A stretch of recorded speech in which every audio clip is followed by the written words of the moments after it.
पहला प्रश्न। भगवान, क्या मेरे सूखे हृदय में भी उस परम प्यारे की अभीप्सा का जन्म होगा? कृष्ण तीर्थ भारती। हृदय और सूखा यह असंभव है। हृदय तो स्वरूपतः आर्द्र है, गीला है। हृदय का अर्थ ही है गंगोत्री, जहां से प्रेम की गंगा का उद्गम होता है। गंगोत्री और सूखी। हृदय कभी सूखा नहीं होता और मस्तिष्क कभी भीगा नहीं होता।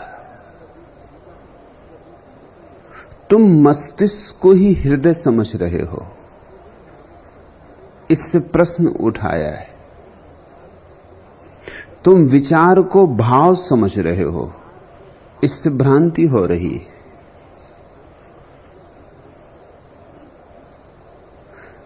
अधिक है जो इस भ्रांति में पड़े, क्योंकि समाज में इस भ्रांति की प्रतिष्ठा है।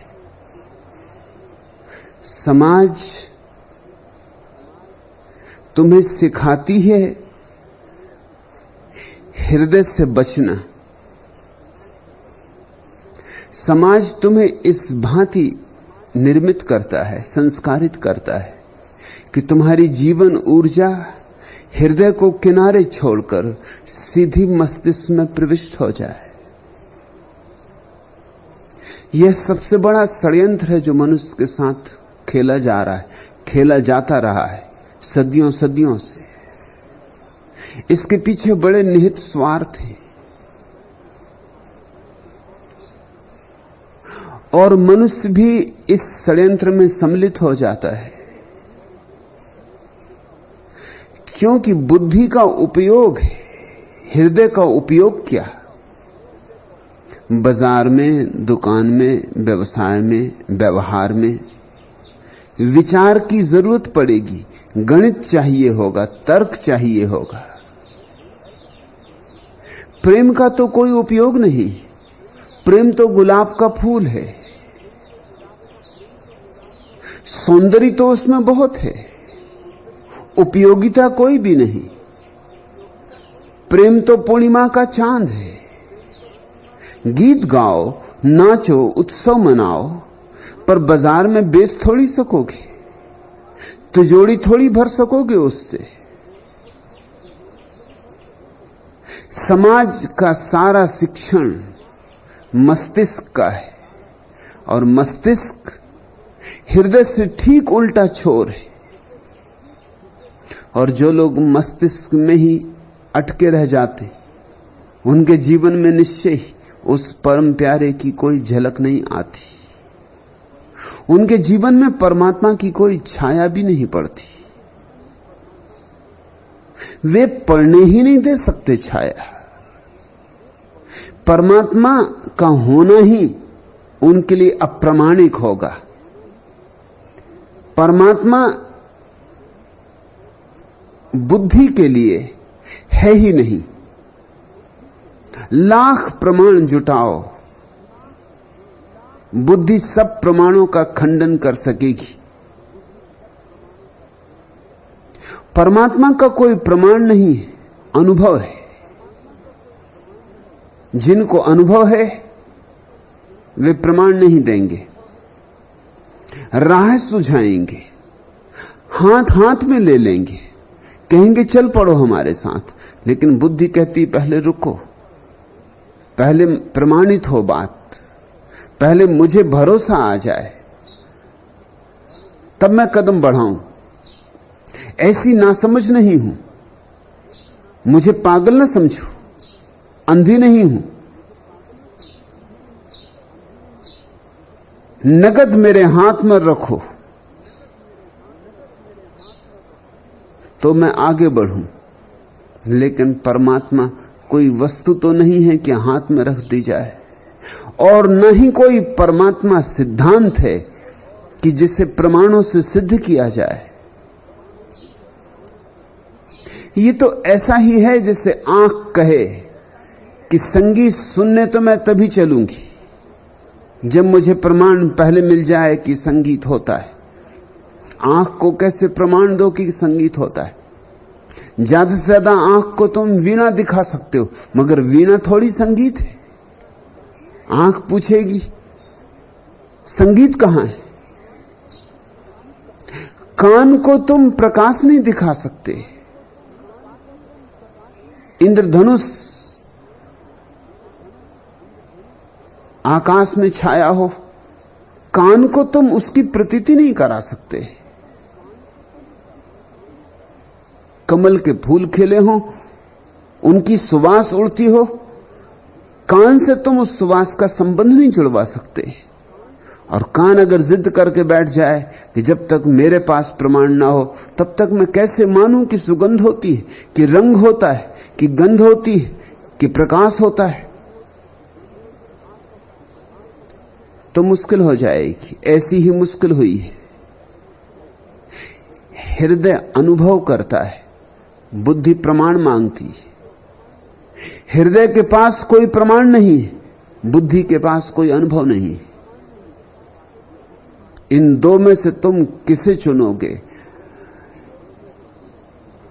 उपयोगी तो बुद्धि को चुनना है। अगर तिजोरी में धन इकट्ठा करना हो तो प्रेम से धन पैदा नहीं होता। प्रेम कोई धन को पैदा करने की टकसाल नहीं है।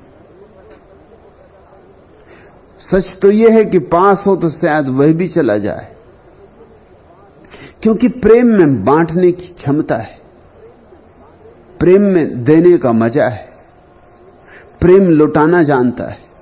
प्रेम इतना दीवाना है कि लुटा सकता है और आनंदित हो सकता है। बुद्धि पकड़ती, छोड़ती नहीं, झपटती, छीनती, आक्रामक है, सब तरह की चालबाजियां करती। इन केन प्रकारेण बुद्धि धन इकट्ठा करेगी, पद लाएगी, प्रतिष्ठा लाएगी, महत्वाकांक्षाएं पूरी करेगी। इस जिंदगी में जिन चीजों को लोग सफलताएं कहते हैं वे सब बुद्धि से मिलेंगी। इसलिए जो महत्वाकांक्षी है वह प्रार्थना से रिक्त रह जाता है। जो सफलता इस संसार की सफलता के पीछे दौड़ा हुआ है उसका परमात्मा से कोई नाता नहीं जुड़ पाता। उसकी भांवर उस परम प्यारे से नहीं पड़ती। कृष्ण तीर्थ, तुम पूछते हो क्या मेरे सूखे हृदय में भी? हृदय तो सूखा होता ही नहीं, यह तो बात ही संभव नहीं है। हृदय तो सदा ही गीला है। हां, तुम हृदय को बच के निकल गए। तर्क सूखा है, तर्क बिल्कुल सूखा है, उसमें कोई आर्द्रता नहीं। लेकिन तुमने मस्तिष्क को ही हृदय समझ लिया है। लोग तो प्रेम भी करते हैं तो वो कहते हैं कि मैं विचार करता हूं कि मुझे प्रेम हो गया। मेरे पास लोग आके कहते कि मुझे विचार उठ रहा है कि मुझे प्रेम हो गया। विचार और प्रेम, लोग तो अब विचार से भी प्रेम कर रहे हैं। विचार से कोई रास्ता ही प्रेम की तरफ नहीं जाता। विचार का अतिक्रमण करना होता है, विचार के कूड़े करकट को एक तरफ सरका के रख देना होता है। इसलिए तो विचार प्रेम को अंधा कहता है, प्रेम को पागल कहता है। अगर विचार की सुनोगे, होशियार रहोगे तो जरूर उस परम प्यारे से चूक जाओगे। यह बात बड़ी विडंबना की है कि इस जगत में बुद्धि सफल होती है, प्रेम हारता है। उस जगत में प्रेम सफल होता है, बुद्धि हारती। जीसस का प्रसिद्ध वचन है, खूब संभाल के जितने गहरे ले जा सको अपने भीतर ले जाना। जीसस ने कहा है, जो इस जगत में प्रथम है मेरे परमात्मा के राज्य में अंतिम होंगे, और जो यहां अंतिम हैं वे मेरे प्रभु के राज्य में प्रथम होंगे। अर्थ समझे? जो यहां सफल हैं वहां असफल है, जो यहां असफल हैं वहां सफल है। ये बिल्कुल अलग ही गणित है। ये दो अलग दुनियाएं, ये अलग आयाम है। मस्तिष्क से थोड़े नीचे उतरो कृष्ण तीर्थ। सोचो ही सोचो मत, कुछ भाव भी, विचार ही विचार ना करो, कुछ गुनगुनाओ भी, तर्क ही तर्क ना बिठाओ, कुछ नाचो भी। जब आकाश तारों से भर जाए तो नाचो, तारों के साथ नाचो। तारे नाच रहे, सारा अस्तित्व नाच रहा है। यह अस्तित्व रास है। इस रास में सम्मिलित हो जाओ, और जब वीणा बजे तो थिरकने दो पैरों को, और जब फूल खिले तो छोड़ो सब तर्क जाल। थोड़ी देर फूलों से गुफ्तगू करो, बातचीत करो, वार्तालाप करो। बुद्धि तो कहेगी क्या पागलपन, फूलों से बातचीत। लेकिन जो आदमी फूलों से बातचीत नहीं कर सकता वह परमात्मा से भी बातचीत न कर सकेगा। फूल तो कम से कम प्रकट है, फूल तो कम से कम सामने है। और जिस आदमी की आंखों में सौंदर्य नहीं भरता, और जिसके कानों में संगीत नहीं गूंजता, और जिसके पैर कभी थिरक कर नाचने को आतुर नहीं हो जाते, और जो कभी जगत के अपूर्व रहस्य में इस विस्तार को देखकर विमुग्ध नहीं होता, रसलीन नहीं होता, अवाक नहीं होता, जिसे इस जगत का काव्य नहीं छूता है, वह अभागा है। तुम इस जगत के काव्य को तुम्हें छूने दो। परमात्मा कुछ और नहीं है, इस जगत के भीतर छिपे हुए काव्य का ही दूसरा नाम है। परमात्मा कोई व्यक्ति नहीं है, इस जगत के भीतर पोर पोर समाये हुए सौंदर्य की अनुभूति। परमात्मा मंदिरों मस्जिदों में नहीं है, चांद तारों में है, सागरों पहाड़ों में, लोगों की आंखों में, पक्षियों के पंखों में, फूलों की पखरियों में, उड़ती तितलियों में। अगर तुम मंदिर मस्जिद के परमात्मा की बात कर रहे हो तो तुम गलत आदमी के पास आ गए। मैं तुम्हें मंदिर मस्जिद का परमात्मा नहीं दे सकता। वह तो है ही मस्तिष्क का जाल, वह तो बुद्धि का ही खेल है। वो जो मंदिर मंदिर में विराजमान है वह तो बुद्धि का ही निर्माण है। और बुद्धि परमात्मा का निर्माण करे तो परमात्मा झूठा होगा। परमात्मा तो वह है जिसने हमारा निर्माण किया है, और मजा देखते हो हम उसका निर्माण कर रहे हैं। बना लिए गणेश जी, निकाल लिया जुलूस, करने लगे शोरगुल, बना भी लिए फिर सिरा भी दिए। कैसे कैसे खेल हैं। छोटे बच्चे गुड्डा गुड्डियों का विवाह कराते और तुमने रामलीला रचा ली। राम सीता का विवाह हो रहा है, सारा गांव सम्मिलित है। छोटे बच्चों के खेल में और तुम्हारे खेल में कोई गुणात्मक भेद नहीं है, मात्रा का भला हो। उनके गुड्डे गुड्डियां छोटे हैं, तुम्हारे गुड्डे गुड्डियां बड़े हैं, बस इतना ही फर्क है। मंदिर मस्जिद में मत जाना उसे खोजने। हां, तुम्हें वह परमात्मा और सब जगह दिखाई पड़ने लगे तो मैं ऐसा नहीं कह रहा हूं कि मंदिर मस्जिद में दिखाई नहीं पड़ेगा। और सब जगह दिखाई पड़ने लगे तो मंदिर मस्जिद में भी दिखाई पड़ेगा। लेकिन इससे उल्टा नहीं होगा कि मंदिर मस्जिद में पहले दिखाई पड़े और फिर सब जगह दिखाई पड़े। वृक्ष में जिंदा है, मंदिर की मूर्ति तुम्हारा ही गढ़ा हुआ पत्थर है। वृक्ष में हरा है, अभी खिल रहा है, फूल बन रहा है। जीवन से संपर्क जोड़ो, परमात्मा के सिद्धांत छोड़ो। न गीता में टटोलो, न कुरान में, न बाइबल में। मैं तुमसे ये नहीं कहता कि गीता, कुरान और बाइबल में कुछ भी नहीं, बहुत कुछ है, लेकिन पहले जिंदा परमात्मा से संबंधित हो जाओ तो गीता भी जिंदा हो जाएगी, और तब कुरान भी सिर्फ किताब न रह जाएगी।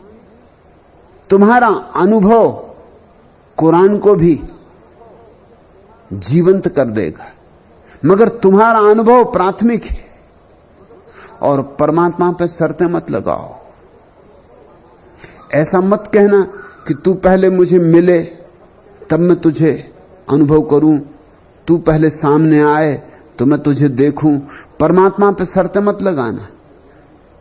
परमात्मा की तरफ केवल वे ही लोग चल सकते हैं जो बेशर्त चल सकते हैं। परमात्मा तो है ही, मौजूद ही है। गैर मौजूद कब था? गैर मौजूद हो कैसे सकता है? जो गैर मौजूद नहीं हो सकता उसी का नाम परमात्मा है। उस पर शर्तें मत बांधो। अपने हृदय को खोलो, बेशर्त खोलो, उघाड़ो अपने को, और तुम चकित हो जाओगे। लेकिन हम शर्तें बांधते हैं। तुम गाओ तो मैं गीत रचूं, छवि के रस के मृदु गीत रचूं। तुम गाओ तो मैं गीत रचूं, छवि के रस के मृदु गीत रचूं। बगिया के सुरभित कुसुमों के रस लेते फिरते भ्रमरों के, घनपट कजराले उलट उलट मुस्काती हंसती चपला के, सरिता की चंचल लहरों के, मुख चुंबन करती किरणों के, सुमनों पर तुहिन बिंदुओं में नर्तन करती सी किरणों के, नैसर्गिक छवि के गीत रचूं, चिरनूतन छवि के गीत रचूं। तुम गाओ तो मैं गीत रचूं, छवि के रस के मृदु गीत रचूं। मानव के जीवन के जग के, मन के अंतर व्यापारों के, गोचर के और अगोचर के, नस्वर के और अनस्वर के, वसुधा के नाना रूपों के, त्रिभुवन के नाना भेदों के, आगत के गत के प्रस्तुत के, भव के दुर्दांत पराभव के, चिरसत्य तत्व के भेदों के, बहुरंगी नूतन गीत रचूं। तुम गाओ तो मैं गीत रचूं, छवि के रस के मृदु गीत रचूं। छवि मदिर अगोचर गोचर जो, परिव्याप्त चतुर्दिक कण कण में, बांधूं शब्दों में छंदों में, रूपक उपमा उपमानों में, मैं शब्द रचूं तुम स्वर भर दो, जड़ शब्दों में जीवन भर दो, स्वर में प्राणों का रस भर दो, तुम मेरे गीत अमर कर दो। तुम गाओ तो मैं गीत रचूं, नव रस के रस में गीत रचूं। यह रूखा फीका जीवन क्रम, विश्रांत क्लांत यह जीवन क्रम, अविरत चलता रहता यह क्रम, दुस्साध्य प्राय इसका व्यतिक्रम। संगीत गीत के परिणय से, शब्दों से स्वर के परिणय से, हम नूतन छवि संसार रचें, नव रस में रस संसार रचें। तुम गाओ तो मैं गीत रचूं, छवि के रस के मृदु गीत रचूं। ऐसी शर्त बांधी परमात्मा पर कि तुम पहले गाओ तो मैं गीत रचूंगा, तो न तो वह कभी गाएगा, न तुम कभी गीत रच सकोगे। तुम तो गीत रचो, वह सदा गाता है। तुम तो बांसुरी बनो, वह सदा गाता है। तुम तो हृदय की वीणा को सामने रखो और उसकी अंगुलियां तुम्हारे तारों को छेड़ जाएंगी, छेड़ ही जाती रही हैं। यह उसका सदा का नियम है। मत कहो कि क्या मेरे सूखे हृदय में उस परम प्यारे की अभीप्सा का जन्म होगा। जन्म हो ही चुका है, इसलिए तुमने प्रश्न पूछा है। उसे तुम परम प्यारा कह सक रहे हो तो कहीं ना कहीं बीज पड़ ही गया है। यह पूछना भी क्या उसकी अभीप्सा पैदा होगी। अभीप्सा पैदा होने का लक्षण है। कहीं प्यास सुख बुगाने लगी, शायद अचेतन में होगी अभी, भीतर गहरे में होगी अभी, मन की ऊपरी सतहों तक खबर ना आई हो। खबर आने में समय लगती।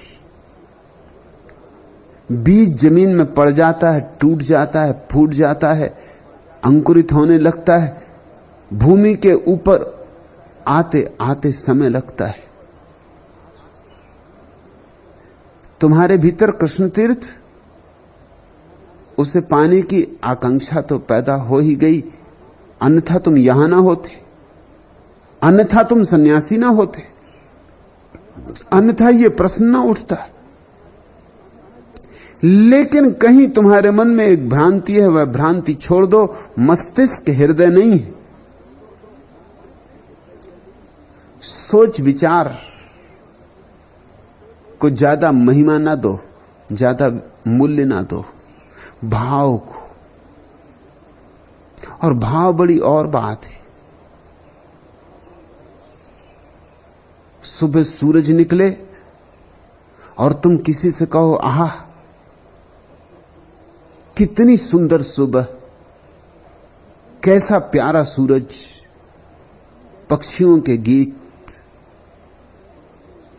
ये नई नई सुबह उतरती हुई, ये आकाश में फैले हुए रंग, ये सूरज की किरणें वृक्षों के पत्तों पर अटकी शबनम की बूंदों में चमकती, कैसा सुंदर सुबह, कैसी प्यारी प्रभात। और अगर कोई कहे सिद्ध करो सौंदर्य क्या है, सौंदर्य की परिभाषा क्या है,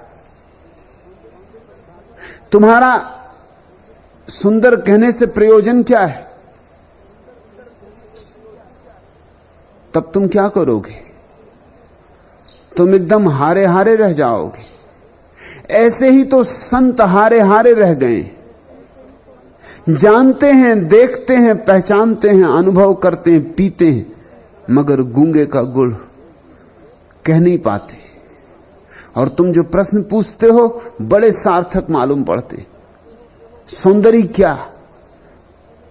प्रश्न तो सार्थक मालूम पड़ता है, सार्थक है नहीं। अब तक कोई उत्तर नहीं दे सका कि सौंदर्य क्या। सौंदर्य का अनुभव किया अनंत अनंत लोगों ने किया। सौंदर्य के अनुभव को लोगों ने तूलिका उठाकर चित्र बनाए। सौंदर्य के अनुभव से लोगों ने शब्द जमाए, गीत उठाए। सौंदर्य के अनुभव से लोगों ने मृदंग बजाई, नाचे, मगर कह तो कोई भी ना सका कि सौंदर्य की परिभाषा क्या है। जब सौंदर्य की ही परिभाषा नहीं होती तो उस परम सौंदर्य की क्या परिभाषा होगी? तुम किसी युवती के प्रेम में पड़ गए कि किसी पुरुष के प्रेम में पड़ गए, और कोई पूछे कि प्रेम क्या, तुम्हारा हृदय तो झरझर बहा जा रहा है। तुम्हारे रोए रोए में पुलक है, तुम्हारी आंखों में चमक है, तुम्हारे चेहरे पर भाव कुछ और जो कभी भी ना था। तुम नहाए नहाए एकदम ताजे हो। तुम्हारे जीवन में पहली दफा त्वरा है, गति है, आनंद है, उत्सव है, मगर कोई पूछता है प्रेम क्या, और तुम छिटक जाओगे और उत्तर न दे पाओगे। जब प्रेम की ही परिभाषा नहीं होती तो उस परम प्रेम की कैसे परिभाषा होगी? और जब साधारण प्रेमियों के संबंध में हम कुछ नहीं कह पाते, तुमने जिस स्त्री को चाहा है, अगर कोई उसके संबंध में प्रश्न उठाने लगे, तुम कोई उत्तर न दे पाओगे। तुम लाख समझाओ कि सुंदर है, लेकिन अगर कोई कहे नहीं तो तुम क्या करोगे? मजनू को उसके गांव के राजा ने बुला भेजा था, दया आ गई होगी, रोता फिरता था गली कूचे गली कूचे, दिनों रात चिल्लाता रहता था लैला लैला। सारा गांव दया करने लगा था कि ये भी खूब पागल हुआ। राजा ने उसे बुला भेजा और कहा तुझ पर मुझे दया आती, और तेरा लैला का ये गुणगान सुनते सुनते मेरे मन तक में वासना जगी कि देखूं ये लैला जरूर सुंदर होगी, बहुत सुंदर होगी, तभी तो तू इतना पागल हुआ है। तो कल मैं तेरी लैला को देखने भी गया, और तू बिल्कुल पागल है। उस स्त्री में कुछ भी नहीं, साधारण सी औरत है। तुझ पर मुझे दया आती, तेरे आंसुओं पर दया आती, तो मैंने अपने राजमहल की 12 सुंदरियां बुलवाई, इनमें से तू कोई भी चुन ले। और राजमहल में निश्चित ही उस देश की सबसे बड़ी सुंदरियां थी। कतार लगवा दी उसने, 12 सुंदरतम स्त्रियां खड़ी करवा दी और मजनू से कहा चुन ले। मजनू एक एक के पास गया और इंकार करता गया, और जब 12 को ही इंकार कर दिया तो उस राजा ने कहा तू होश में है? इससे सुंदर स्त्रियां तूने कहीं देखी हैं? और लैला में क्या रखा है इनके सामने? मजनू हंसने लगा। उसने कहा मालिक, आप न समझोगे, लैला को देखना हो तो मेरी आंख चाहिए। मेरी बिना आंख के आप लैला को न देख सकोगे, और इनमें कोई भी लैला नहीं है। लैला तो दूर, लैला के चरणों की धूल भी कोई नहीं।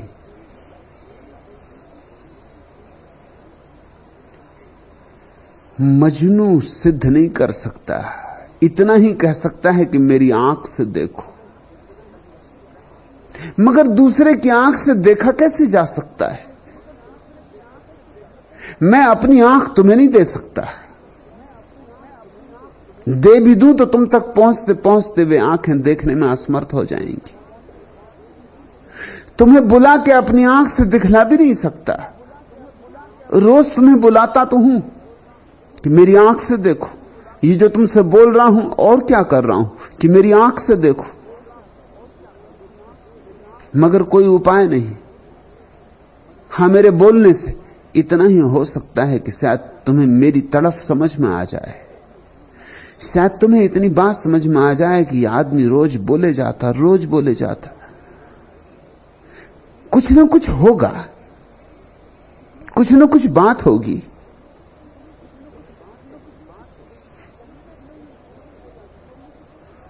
कहीं ना कहीं कोई ना कोई अनुभव होगा। चलूं मैं भी तलाशूं, और जाना कहीं और नहीं, जाना अपने हृदय में। उतरो सिर से, और जहां हृदय की धड़कन है वहां आओ। वहां तुम्हारे जीवन का वास्तविक केंद्र है। आज भी जब तुम्हारा किसी से प्रेम हो जाता है तो तुम हृदय पे हाथ रखते हो, सिर पे हाथ नहीं रखते। अगर कोई आदमी कहे कि मेरा फलां से प्रेम हो गया और सिर पे हाथ रखे, तो तुम कहोगे प्रेम टूट गया या हो गया? मामला क्या है? सिर पे तो लोग हाथ तब रखते हैं जब टूट जाता। प्रेम जब हो जाता तो तुम हृदय पर हाथ रखते हो, और वह भी हृदय पर एक खास जगह हाथ रखते हो। वही जगह है जहां जीवन का केंद्र छिपा है, जहां प्राणों का प्राण स्पंदित हो रहा है। वहां गंगोत्री कितनी ही चट्टानों में दबी हो, चट्टानें हटाई जा सकती हैं। चट्टानें मस्तिष्क की, हटाओ चट्टानों को। परमात्मा पे शर्तें मत लगाओ, प्रमाण मत मांगो, उसका कोई प्रमाण नहीं, यद्यपि वही मौजूद है। आंख खोलो, थोड़े भाव प्रवण हो, थोड़ी भावुकता लाओ, थोड़ी संवेदना जगाओ। वृक्षों को गले मिलो, फूलों को चूमो, तारों के साथ आंखें जोड़ो, आंखें मिलाओ, और धीरे धीरे जीवन का काव्य तुम्हारे हृदय को तरंगित करेगा। और एक बार तुम्हारा हृदय तरंगित होना शुरू हो जाए तो तुम जानोगे कि परमात्मा है, और केवल परमात्मा है, उसके अतिरिक्त और कोई भी नहीं।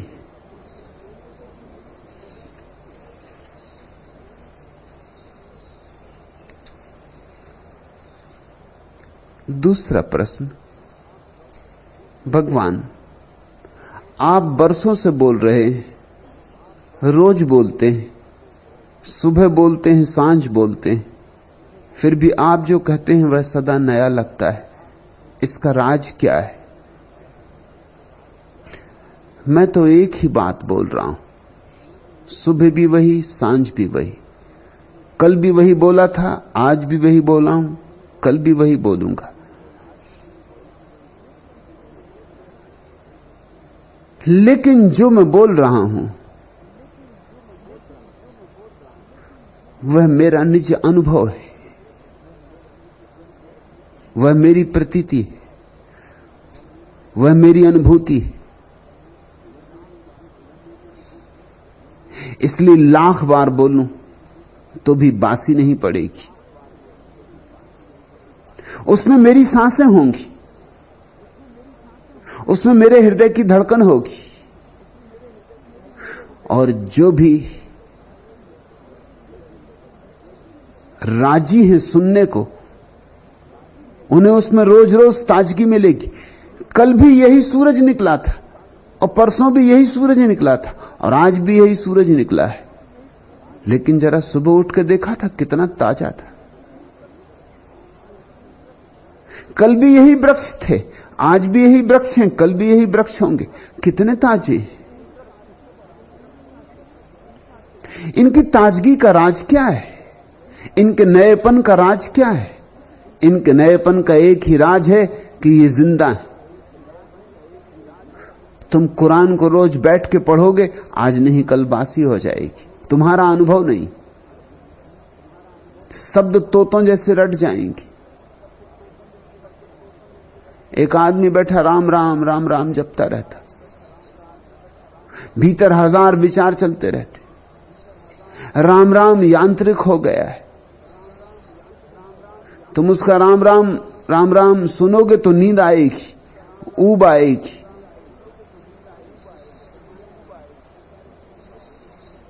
जमाई आएगी। मुल्ला नसरुद्दीन से मैंने एक दिन पूछा, नसरुद्दीन तुम जमाई बड़ी गजब की लेते हो, बहुत जमाई लेने वाले देखे, मगर अगर कोई ओलंपिक हो जमाई का तो तुम जीतोगे। ये तुमने कहां सीखी? उसने कहा आप जानते मेरी 4 पत्नी है, मैं मुसलमान हूं, मुंह खोलने का और कोई मौका ही नहीं मिलता।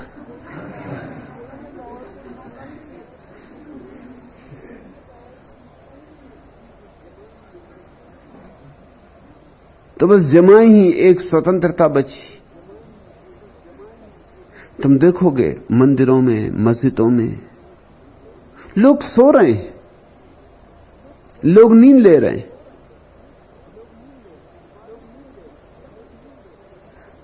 न मालूम कितने चिकित्सक हैं जो अपने मरीजों को, जिनको नींद नहीं आती, उनको कहते हैं धर्म सभाओं में जाओ, वहां आ जाएगी।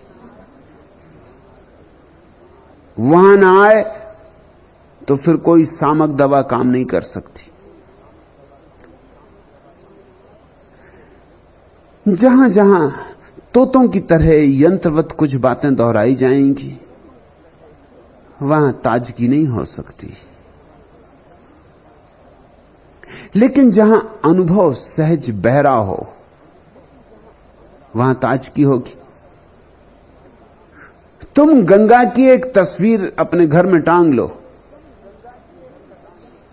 वह ताजी नहीं होगी, वह बासी होने लगी, रोज रोज बासी होने लगेगी। लेकिन गंगा जिसकी तुमने तस्वीर उतारी वह कभी बासी नहीं होती। गंगा रोज नई, रोज नए ढंग, रोज नए भाव, रोज नई भंगिमा। तुम गंगा के किनारे रोज जाओ और तुम चकित होोगे। वही गंगा फिर भी वही नहीं। हेराक्लितु ने कहा है एक ही नदी में दोबारा ना उतर सकोगे, क्योंकि नदी रोज भागी जा रही। और मैं तो तुमसे कहता हूं एक ही नदी में एक बार भी उतरना मुश्किल, क्योंकि जितनी देर तुम उतरे उतनी देर में नदी भागी जा रही। तुमने नदी में पैर डाला, पानी को पैर ने छुआ, तब नदी भागी जा रही। जिस पानी को तुम्हारे पैर ने छुआ था वो भाग गया, वो जा चुका सागर की तरफ। तुम्हारा पैर पानी में डूबा, दूसरा पानी भी भागा जा रहा है, और जरा नीचे डूबा, वो भी भागा जा रहा है। जब तक तुम नदी की तलहटी में पैर को टिकाओगे तब तक कितना जल बह गया। प्रतिपल नई है, तस्वीरें नई नहीं होती। मोहम्मद जब बोलते होंगे तो हर रोज ताजा रहा होगा। कुरान ताजा नहीं हो सकता, कुरान तस्वीर है। कृष्ण ने जब बोला होगा अर्जुन से तो एक एक शब्द ताजा रहा होगा, सुबह की ओस जैसा ताजा रहा होगा, रात के तारों जैसा ताजा रहा होगा। लेकिन गीता ताजी नहीं हो सकती। गीता तो तस्वीर है, तस्वीरें ताजी नहीं होती। तस्वीरें तो मुर्दा हैं। तस्वीरों में कहां जिंदगी? जिंदगी तो बढ़ती जाती है, बदलती जाती, तस्वीरें वही की वही रह जाती। एक मां अपने बेटे को परिवार का एल्बम दिखा रही थी। एक सुंदर जवान, सुंदर सूट बूट टाई, जुल्फें संभाले हुए तस्वीर में दिखाई पड़ा। उस बेटे ने पूछा, ये कौन है? उसकी मां ने कहा, अरे पहचानते नहीं, ये तुम्हारे पापा हैं। उस बेटे ने, ये मेरे पापा हैं? तो अपने घर में जो गंजा आदमी रहता वो कौन?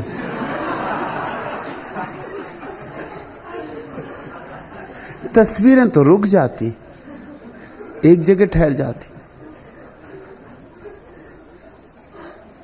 तस्वीरें गंजी नहीं होंगी। तस्वीरें जहां है वहां है। जिंदगी नहीं रुकती, जिंदगी बहती चली जाती। जिंदगी गंगा है, जिंदगी गंगा की तस्वीर नहीं। मुझे पता नहीं मैंने तुमसे कल क्या कहा था और परसों क्या कहा था।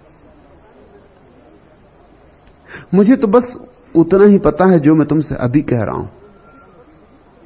हालांकि वह एक ही होगा, क्योंकि मैं एक के ही गीत गा रहा हूं, अनेक की तो बात ही नहीं हो रही।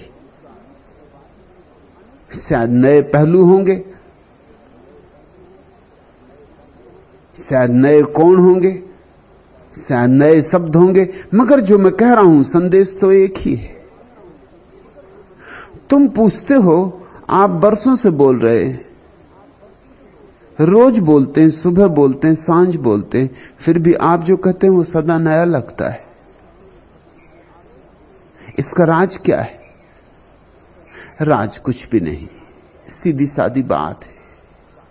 मैं वही बोलता हूं जो मेरी प्रतीति है। मैं कोई पंडित नहीं हूं। पंडित तो पोपट होते, पंडित तो तोते होते। मैं कोई पंडित नहीं हूं। मैं तो सीधा सादा उतना ही कह रहा हूं जितना मुझे दिखाई पड़ता है।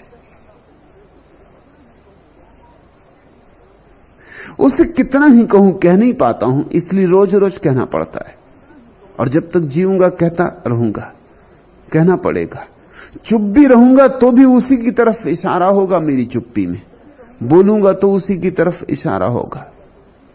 ऐसा कहूं कि वैसा कहूं, अनेक विरोधाभास तुम्हें मेरे वक्तव्यों में मिलेंगे, लेकिन सब तरफ से मैं उसी तरफ इशारा कर रहा हूं। कभी उत्तर से, कभी पूर्व से, कभी पश्चिम से, लेकिन मेरी अंगुली एक ही चांद की तरफ उठी हुई है। राज कुछ भी नहीं। मैं कोई वक्ता नहीं हूं। मुझे बोलने की कोई कला नहीं आती। ये कोई बोलने की शैली नहीं, ये भी कोई ढंग है बोलने का जैसा मैं बोलता हूं। बोलने का ढंग होता है राजनेताओं का।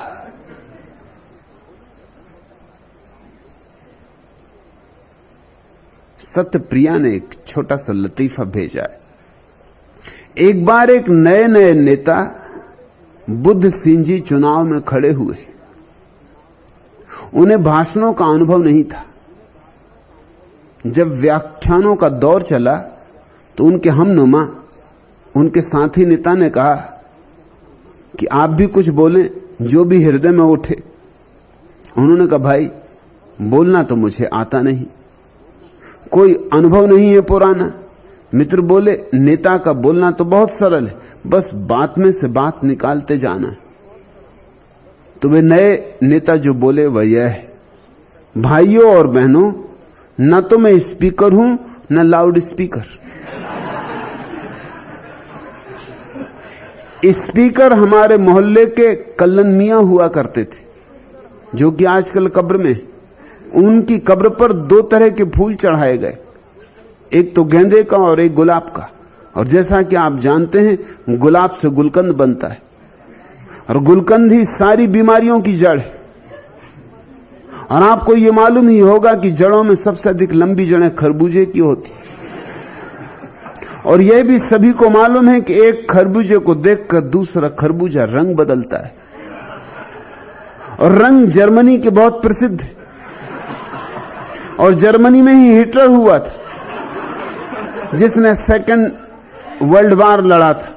और वार कई तरह के होते हैं, जैसे सोमवार, मंगलवार, बुधवार, और मैं बुधसी हूं, अतः वोट मुझे ही दें। यह बात में से बात निकालने की कला। वक्ता तो राजनेता होते हैं,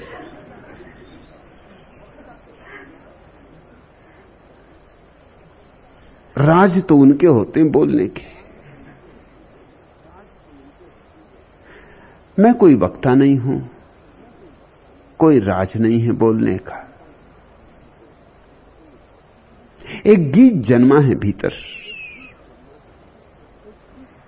जो फैल जाना चाहता है,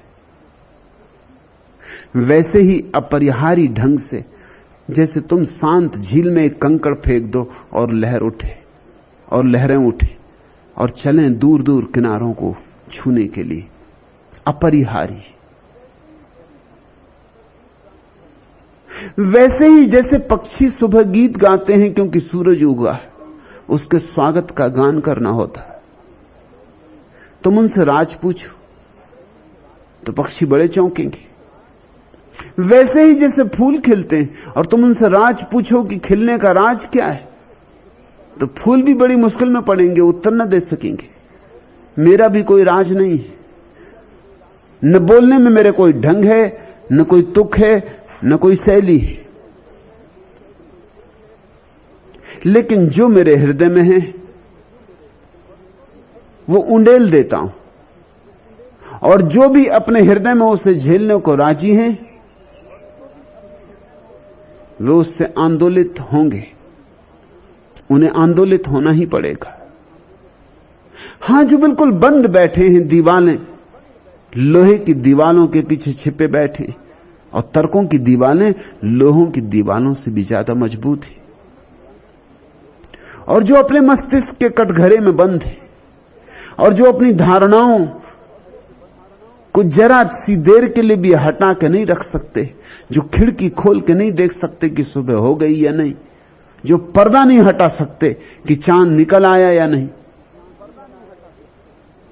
वे मेरी बात को समझ ही ना सकेंगे, सुन ही ना सकेंगे।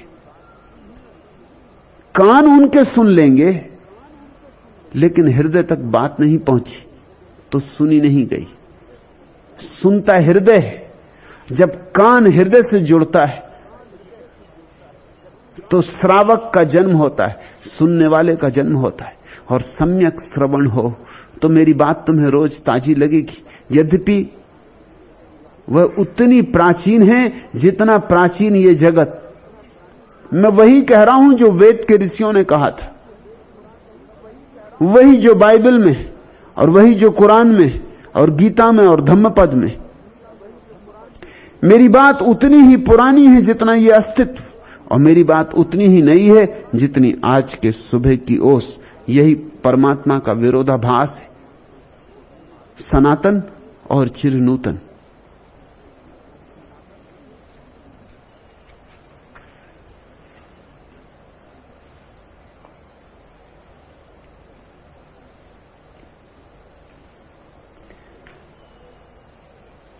लेकिन समझ तुम मेरी बात को तभी सकोगे जब समझ को एक तरफ रख दोगे। एक समझ है जो समझ नहीं, और एक ऐसी नासमझी है जो समझ है। पश्चिम के एक बहुत बड़े अद्भुत फकीर तरतुलियन का प्रसिद्ध वचन है कि दुनिया में एक ज्ञान है जो अज्ञान से बदतर। दुनिया में ऐसा ज्ञान है जो जानता ही नहीं, जान ही नहीं सकता, उसको ही मैं पंडित का ज्ञान कहता हूं। और तरतुलियन ने यह भी कहा है, दुनिया में एक ऐसा अज्ञान भी है जो जानता है, एक ऐसा अज्ञान जो सारे ज्ञानों से ऊपर है।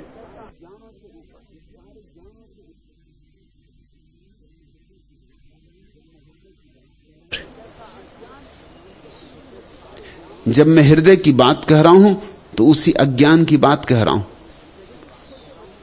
जैसे छोटे बच्चे अज्ञानी होते, निर्दोष सरल, दर्पण की भांति कोरे, अभी कोई धूल नहीं जमी, ऐसे तुम मुझे समझोगे तो समझते समझते ही रूपांतरित हो जाओगे, सुनते सुनते ही क्रांति हो जाएगी। यहां मेरे पास बैठते बैठते बैठते तुम एक दिन अचानक पाओगे तुम रंग गए हो किसी और ही रंग में, जिसकी तुमने कभी कल्पना भी नहीं की थी और जिसका तुमने कभी सपना भी नहीं देखा था। लेकिन अगर तुम अपनी धारणाएं लेके आते हो, अपनी समझदारियां, अपनी चालाकियां, अपने तर्क, अपने सिद्धांत, अपने शास्त्र, तो फिर बड़ा मुश्किल है। मैं तुम तक पहुंच ही नहीं पाता। लाख उपाय करता हूं, टटोलता हूं तुम्हारे हृदय तक जाने के, मगर द्वार नहीं मिलता, मार्ग नहीं मिलता। फिर मैं कुछ कहूंगा, तुम कुछ समझोगे, और तुम जो समझोगे जाके बाहर प्रचार करोगे कि मैंने कहा है, वो तुम्हारी समझ। पति ने पत्नी को पास बुलाया, प्यार करते हुए प्यार का अर्थ समझाया। यूं तो प्यार एक शोला है, आग है, धुआं है, चिंगारी, फिर भी प्यार की तड़फ कितनी मीठी, कितनी प्यारी है। पत्नी बोली, सीधी तरह क्यों नहीं कहते, प्यार एक अंगीठी। पति होंगे कवि, तो कवि कह रहा है, पति ने पत्नी को पास बुलाया, प्यार करते हुए प्यार का अर्थ समझाया। यूं तो प्यार एक शोला है, आग है, धुआं है, चिंगारी, फिर भी प्यार की तरफ कितनी मीठी। पत्नी बोली, सीधी तरह क्यों नहीं कहते, प्यार एक अंगीठी। पत्नी की अपनी समझ, जहां आग, शोला, धुआं, चिंगारी की बात चल रही हो, नहा कितना लंबा बढ़ाना बात को, अंगीठी कह दो, बात खत्म हो गई। तुम अगर अपनी ही धारणाओं से समझोगे तो मैं कहूंगा शोला, मैं कहूंगा चिंगारी, मैं कहूंगा आग, तुम समझोगे अंगीठी। प्यार अंगीठी नहीं है, शोला जरूर है, चिंगारी भी है, धुआं भी है, लपट है, ज्वाला है, मगर अंगीठी नहीं है।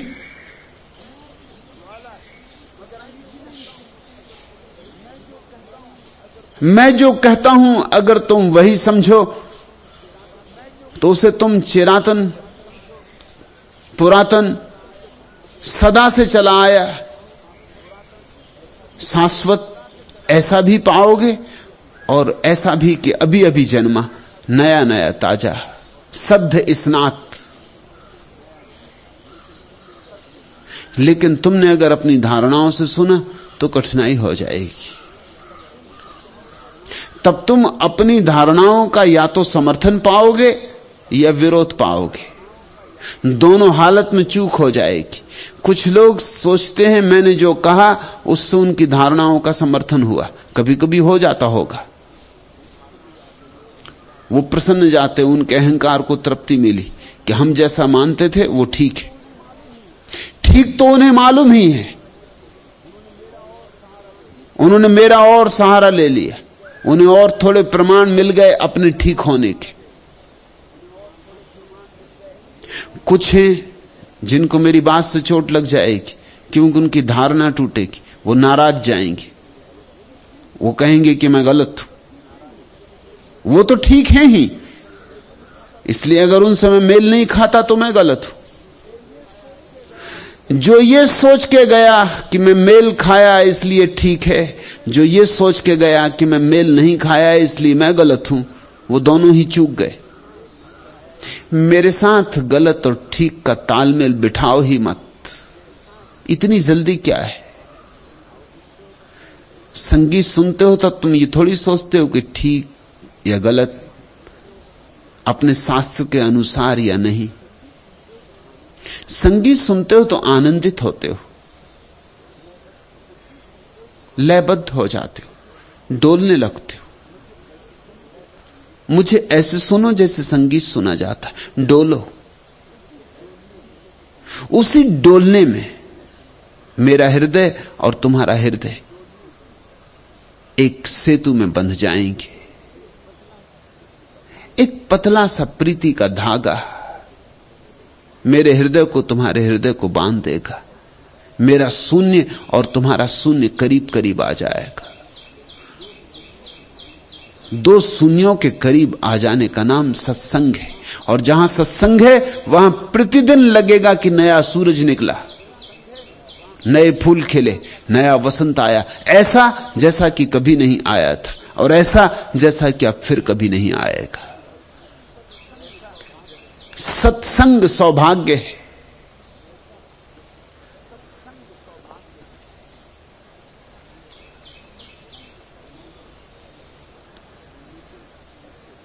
लेकिन ऐसे सौभाग्य इस पृथ्वी पर रोज रोज कम होता चला गया है। लोग सुनते हैं श्रोता की तरह। सत्संग जरा और करीब आने की बात है। मस्तिष्क से सुना श्रोता, हृदय से गुना सत्संग। और मस्तिष्क में बड़ी दीवारें, कोई हिंदू है, कोई मुसलमान है, कोई ईसाई है, कोई जैन है, कोई बौद्ध है, कोई कम्युनिस्ट है, कोई नास्तिक है, कोई आस्तिक है, कोई ऐसा मानता, कोई वैसा मानता। जानते तुम कुछ भी नहीं हो। जानते हो तो फिर मुझे कोई अड़चन नहीं। तुम अगर जान ही लिए हो तो फिर कोई चिंता की बात नहीं।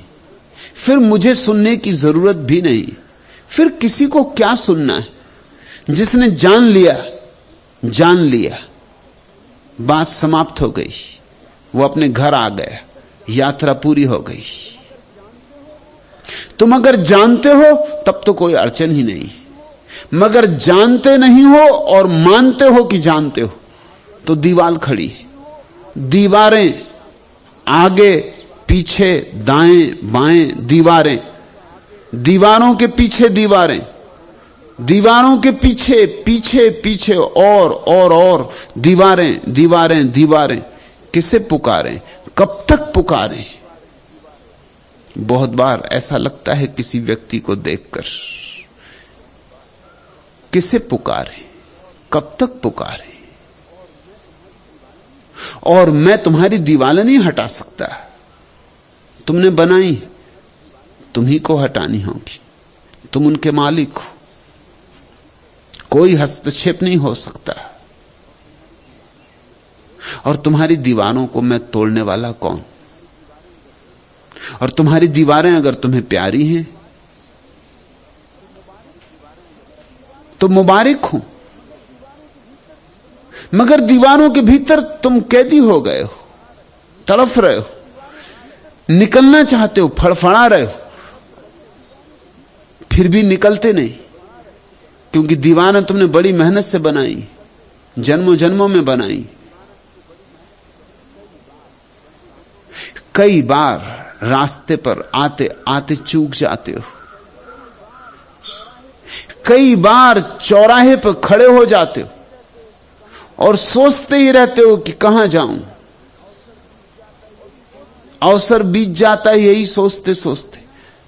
जिंदगी का आईना चटक गया है, आस्था का उजाला भटक गया है। जगूं, उठूं, चलूं, बढ़ूं, दिल का तकाजा है। आशा पूछती है निराशा से, अब किधर का इरादा है? बस इरादे ही पूछे जाते रहते।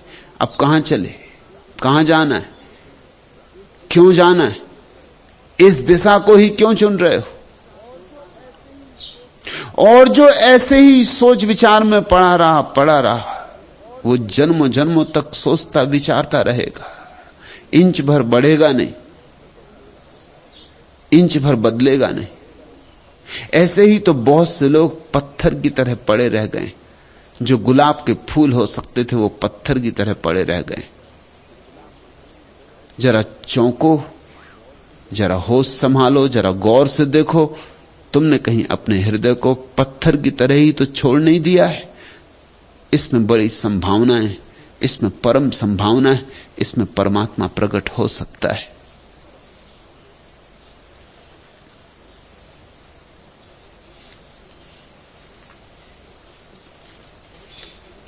तीसरा प्रश्न,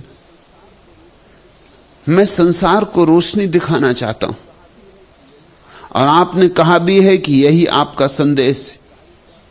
मैं इस महत् कार्य का प्रारंभ कैसे करूं? जगदीश, रोशनी तुम्हें मिल गई, रोशन तुम हो गए। अगर रोशन तुम हो गए तो ये प्रश्न नहीं पूछोगे, क्योंकि जो रोशन हो जाता है उसे पूछना नहीं पड़ता कि रोशनी कैसे दिखाऊं, उससे रोशनी झरने लगती। दिया जल जाए तो दिया ये थोड़ी पूछता है कि अब कमरे में रोशनी कैसे करूं। दिया जल गया कि रोशनी हो गई। दिया जल गया कि रोशनी पड़ने लगी लोगों के रास्तों पर। दिया जल गया कि दूर अंधेरों में भटके हुए लोगों की आंखों में भी दिखाई पड़ने लगेगा। दूर जंगल में जो भटक गया है उसको भी किसी के झोंपड़े का दिया दिखाई पड़ जाता है। दिया जल गया तो रोशनी तो स्वभावतः झरती। तुम ये पूछते ही नहीं। दिया तो तुम्हारा जला नहीं। हां, रोशनी दिखाने का मजा तुम लेना चाहते हो। और इस तरह की भ्रांति इसलिए पैदा होती है क्योंकि तुम्हारे तथाकथित साधु संत तुम्हें यही समझाते रहे, सेवा करो, लोगों का कल्याण करो, परोपकार करो। और इतनी बार ये बातें कही गई कि तुम ये भूल ही गए कि अभी अपना ही उपकार नहीं हो सका तो परोपकार कैसे होगा। अभी अपनी ही सेवा नहीं हो सकी तो किसकी सेवा करोगे। अभी खुद का दिया बुझा है, कैसे किसी दूसरे का दिया जलाओगे। मगर लोग तुम्हें यही समझाते रहे। मैं तुमसे ये नहीं कहता, मैं तुम्हें परम स्वार्थ सिखाता हूं। स्वार्थ शब्द मुझे बहुत प्यारा है। उसकी व्युत्पत्ति भी बड़ी अद्भुत है। स्वार्थ बनता है स्व अर्थ से, जो स्वयं के अर्थ को साध ले, जो स्वयं के अभिप्राय को पाले। महावीर स्वार्थी है, बुद्ध स्वार्थी है, कृष्ण स्वार्थी, और तुम्हारे तथाकथित साधु महात्मा तुम्हें बता रहे हैं कि परोपकारी हो जाओ, परार्थी हो जाओ। हां, बुद्ध से परार्थ हुआ, लेकिन वो गौण है बात, किया नहीं, हुआ। स्वार्थ साधा और परार्थ हुआ। अपना दिया जलाया, उससे दूसरों को रोशनी मिली। जगदीश, जैसा तुमने मुझसे पूछा है, ऐसे ही एक दिन एक आदमी ने जाके बुद्ध से भी पूछा था। वो बहुत बड़ा धनी था, करोड़पति था। कहते इतना उसके पास धन था, अकूत, कि बुद्ध को जिस बगीचे में उसने ठहराया था, बुद्ध को पसंद आ गया। और उन्होंने कहा कि इस बगीचे को तो विहार बना दो, कि जब भी भिक्षु यहां से गुजरे तो ठहरे। तो उस धनपति ने कहा, लेकिन यह बगीचा मेरे एक मित्र का है, खरीदना पड़ेगा। मित्र से पूछा, मित्र भी जिद्दी था, बुद्ध विरोधी था। दूसरे, उसने कहा कि अगर खरीदना ही है तो मुंह मांगे दाम देने होंगे। धनपति बुद्ध के चरणों में चढ़ाना चाहता था बगीचे को, तो उसने कहा कि मुंह मांगे दाम दूंगा। कितने दाम मांगते हो? जो दाम उसने मांगे शायद किसी ने कभी नहीं मांगे होंगे। उसने कहा, स्वर्ण असरफियों से जमीन को पाट दो जितनी जमीन पट जाएगी उतनी तुम्हारी। स्वर्ण असरफियां बिछा दो, ये कीमत है। बड़ा बगीचा था, होंगी कोई 300-400 एकड़ का बगीचा, लेकिन उस धनपति ने वो 300-400 एकड़ वाला बगीचा असरफियां बिछा के खरीद लिया था, बुद्ध को दान दिया था। खूब था उसके पास, अकूत था उसके पास, बेटा भी नहीं, बच्चे भी नहीं। उसने बुद्ध से पूछा कि मेरे पास धन बहुत है, मैं जगत के कल्याण में लगाऊं, क्या कल्याण करूं, आप आज्ञा दें। और कहते हैं बुद्ध की आंखें गीली हो गईं और वो नीचे देखने लगे। उस आदमी ने पूछा कि आप उदास क्यों हो गए और आपकी आंखों में आंसू क्यों देखता हूं? बुद्ध की आंखों में आंसू? और बुद्ध ने कहा कि तुम्हारे लिए आंसू, क्योंकि अभी तुम अपना ही कोई कल्याण नहीं कर पाए, अपना ही कोई मंगल नहीं कर पाए। तुम कैसे किसी और का मंगल करोगे? तुम जाओगे दिया जलाने, डर यही है कि किसी का जला हुआ दिया बुझा ना देना। और यही अक्सर मिशनरियों से हो जाता है, जले दिए बुझ जाते। चले मेरे पास कभी कभी मिशनरी आ जाते हैं ईसाई मिलने कि हम लोगों को ईसा के रास्ते पर लगाने आए। मैं उनसे पूछता हूं, तुम लगे हो ईसा के रास्ते पर? छाती पे हाथ रख के ईसा की कसम खा के कहो। डरते ईसा की कसम खा भी नहीं सकते, झूठी कसम खाएं। फिर ईसा पीछे कयामत के दिन, वो डर भी बैठा हुआ है, किताब में पढ़ा हुआ है कि कयामत के दिन ईसा छांटेंगे, अपनी भेड़ें एक तरफ कर लेंगे और जो अपनी भेड़ें नहीं हो उनको डाल देंगे नरक में। तो कहीं झंझट ना हो, मैं कह देता हूं उनको कयामत का याद रखना कि अगर ईसा की झूठी कसम खाई तो मुश्किल में पड़ोगे। और मैं भी मौजूद रहूंगा कयामत के दिन, गवाह रहूंगा कि यह आदमी कसम खाया था। तो वो कहते हैं नहीं, मुझे तो अभी अनुभव नहीं हुआ, और तुम दूसरों को अनुभव कराने चले।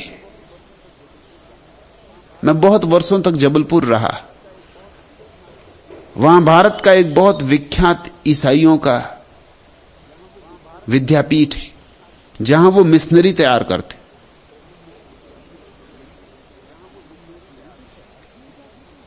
मिशनरी भी तैयार किए जा सकते, इनका भी कोई स्कूल हो सकता है। लेकिन हैं ईसाइयों के स्कूल हैं सारी दुनिया में। ये जो जबलपुर में है लियोनार्ड थियोलॉजिकल कॉलेज, सारे भारत से ईसाई वहां शिक्षा लेने आते। 6 वर्ष की शिक्षा के बाद वो योग्य हो जाते, अब दूसरों को ईसाई बनाएं। उस कॉलेज के प्रिंसिपल मुझे कॉलेज दिखाने ले गए। मैं देखा तो दंग हुआ, वहां हर चीज सिखाई जाती। एक क्लास में सिखाया जा रहा था कि जब तुम बाइबल का पाठ करो और लोगों को समझाओ तो किस शब्द पर हाथ ऊपर उठाना, किस शब्द पर ठहर जाना, किस शब्द को जोर से कहना, किस शब्द को धीमे कहना, किस तरह की भाव भंगिमा हो, आंखें कैसी हो, चेहरा कैसा हो। मैंने उस कॉलेज के प्रिंसिपल को लौटते वक्त कहा कि आपको मैं एक लतीफा सुनाऊं। उन्होंने कहा लतीफा क्यों? मैंने कहा आप सुनेंगे तो समझेंगे।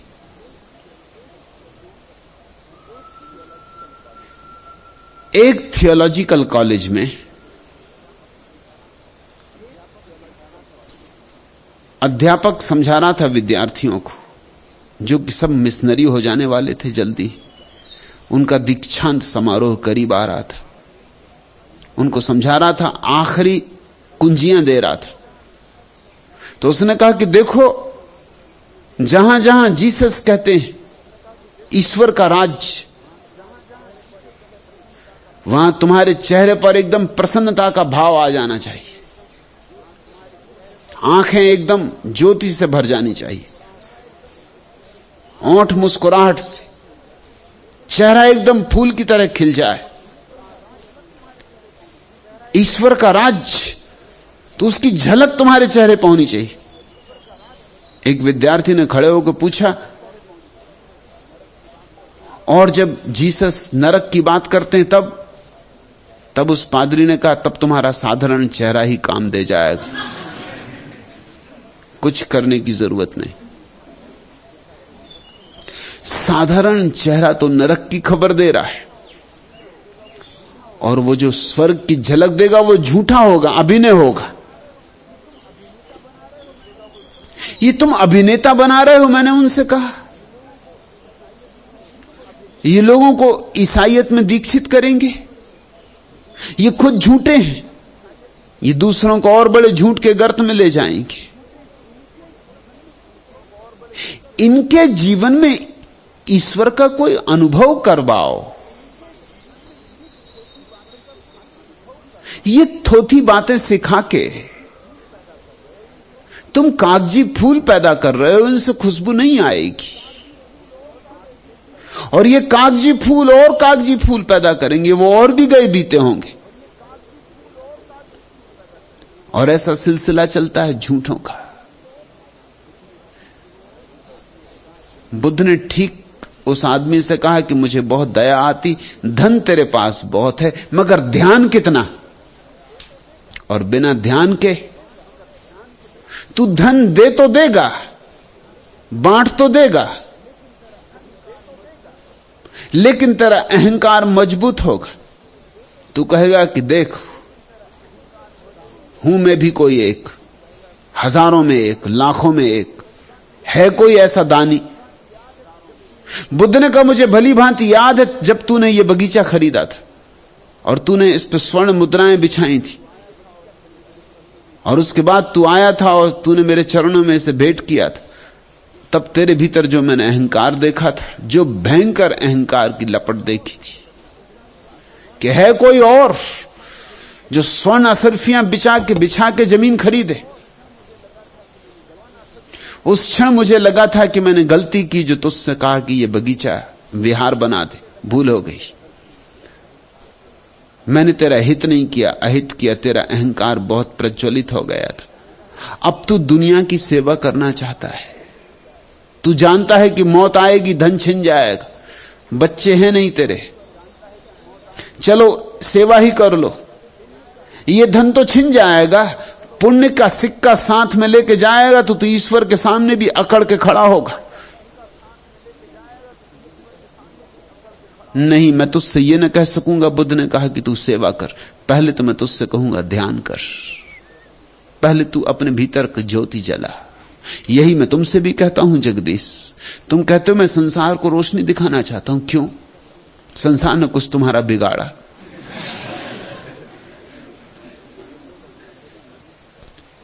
अगर लोग अपने अंधेरे में मजे से बैठे हैं, तुम क्यों रोशनी दिखाओगे? अगर लोग अपने अंधेरे में मस्त हैं तो किसी की मस्ती खराब करनी है?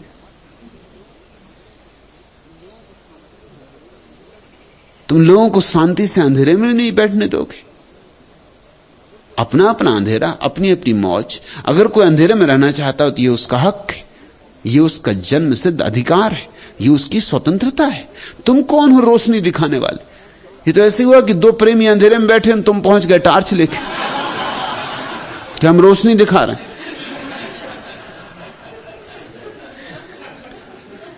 ऐसा मत करना। तुम कोई पुलिस वाले तो नहीं हो कि कहीं भी कोई दिखा कि पहुंचे टार्च लेके।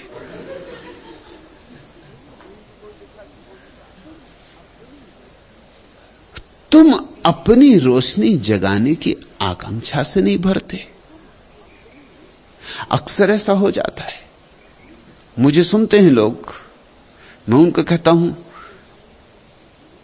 बहुत बहुत कहता हूं ध्यान के गीत, ध्यान की महिमा, तो उनके मन में ऐसा नहीं होता कि हम ध्यान करें। वो मेरे पास आ जाते हैं, वो कहते हैं कि हम ध्यान का प्रचार कैसे करें। ये तो ऐसी बात हुई कि एक दिन ऐसा हुआ कि एक गांव में एक महाकंजूस था। उसने कभी किसी को दान नहीं दिया, कभी नहीं।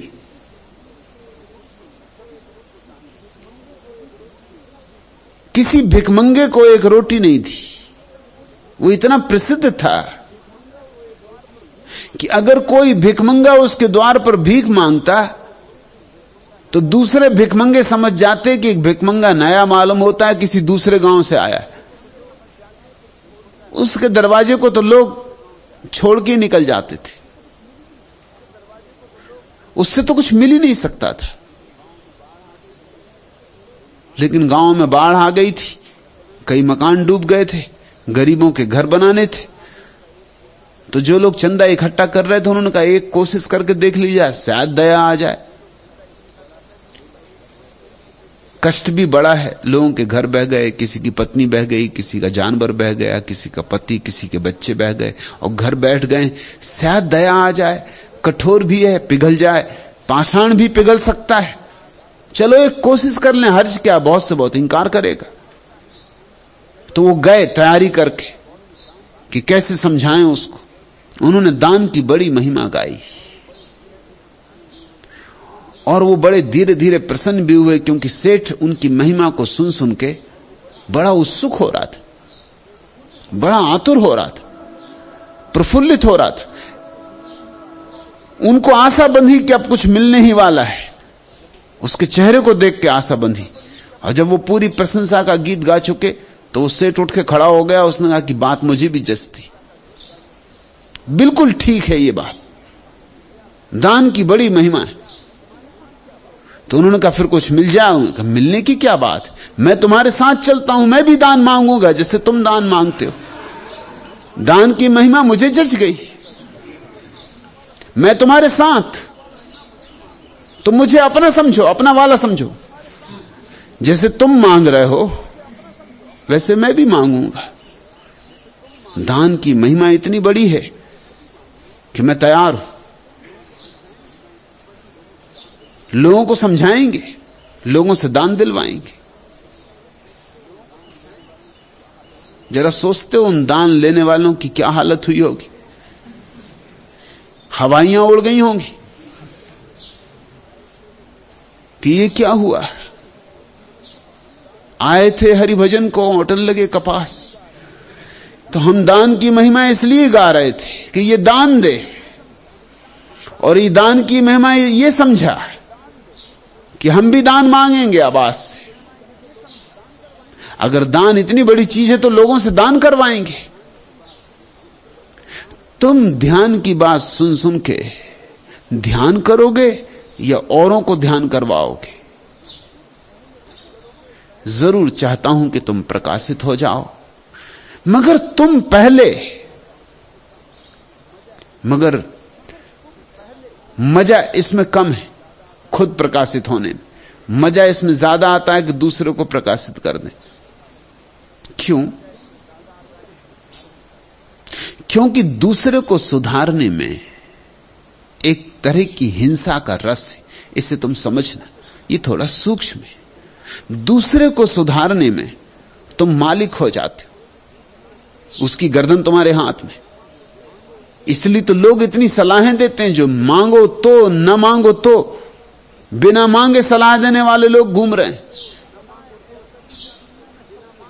सलाह ऐसी चीज है दुनिया में सबसे ज्यादा दी जाती और सबसे कम ली जाती, मगर फिर भी लोग दिए जाते। कौन लेता है सलाह किसकी? तुमने अपने पिता की ली थी, पिता मर गए, सलाह दे दे के तुमने ली कभी?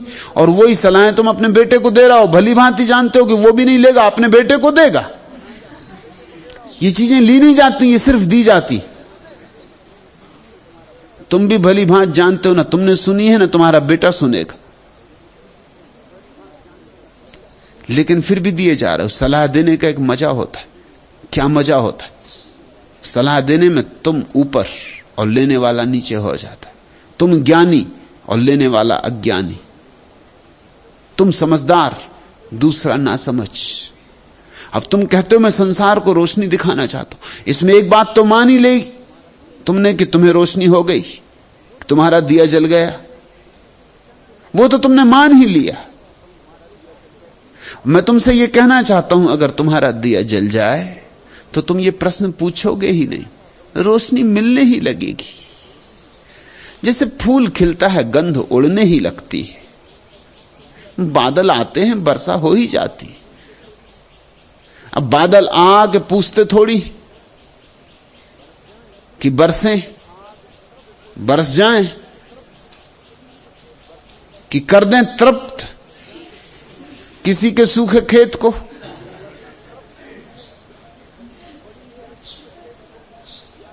कि पड़ी है प्यासी धरती प्रतीक्षा कर रही, इसको कर दें आनंद मग्न। बादल पूछते नहीं, बरस जाते। दिया पूछता नहीं कि राहगीर भटक गया रोशनी दे दूं, रोशनी पड़ती है राह पर। कोई भटक गया हो तो राह देख लेता है। भटका हुआ आदमी दूर से दिए को देख के चला आता है। लेकिन अगर मैं तुमसे कह दूं लोगों को रोशनी दिखाओ तो खतरा है, तुम लोगों को तलाशने लगोगे। कोई फंस जाएगा तुम्हारे जाल में तो तुम उसको उपदेश पिलाओगे, तुम उसको ज्ञान की बातें, वो लेना चाहे कि ना लेना चाहे। और तुम इस तरह के लोगों से भली भांति परिचित हो कि रास्ते पे मिल जाते हैं, तुम्हारी छाती धड़कने लगती कि अब मरे, अब फंसे, ये ज्ञानी चला आ रहा है, अब कहां से निकलें, कहां से भागें। पास में कोई गली वगैरह हो तो निकल भागते हो, मगर ज्ञानी भी इतनी आसानी से नहीं छोड़ते, वो भी पीछा करेंगे, वो भी दौड़ के पकड़ेंगे। क्योंकि अज्ञानियों को ऐसे छोड़ते जाओ तो बस संसार अज्ञान में ही रह जाएगा। ज्ञानी पीछा करते, पकड़ पकड़ के लोगों को समझाते। मजा है एक समझाने का, दूसरे को जगाने का। मगर तुम कब जागोगे? अपने से शुरू करो।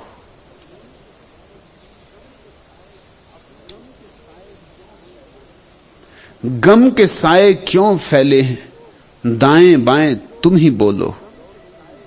जीवन को क्या लौ देंगी धुंधली आशाएं, तुम ही बोलो।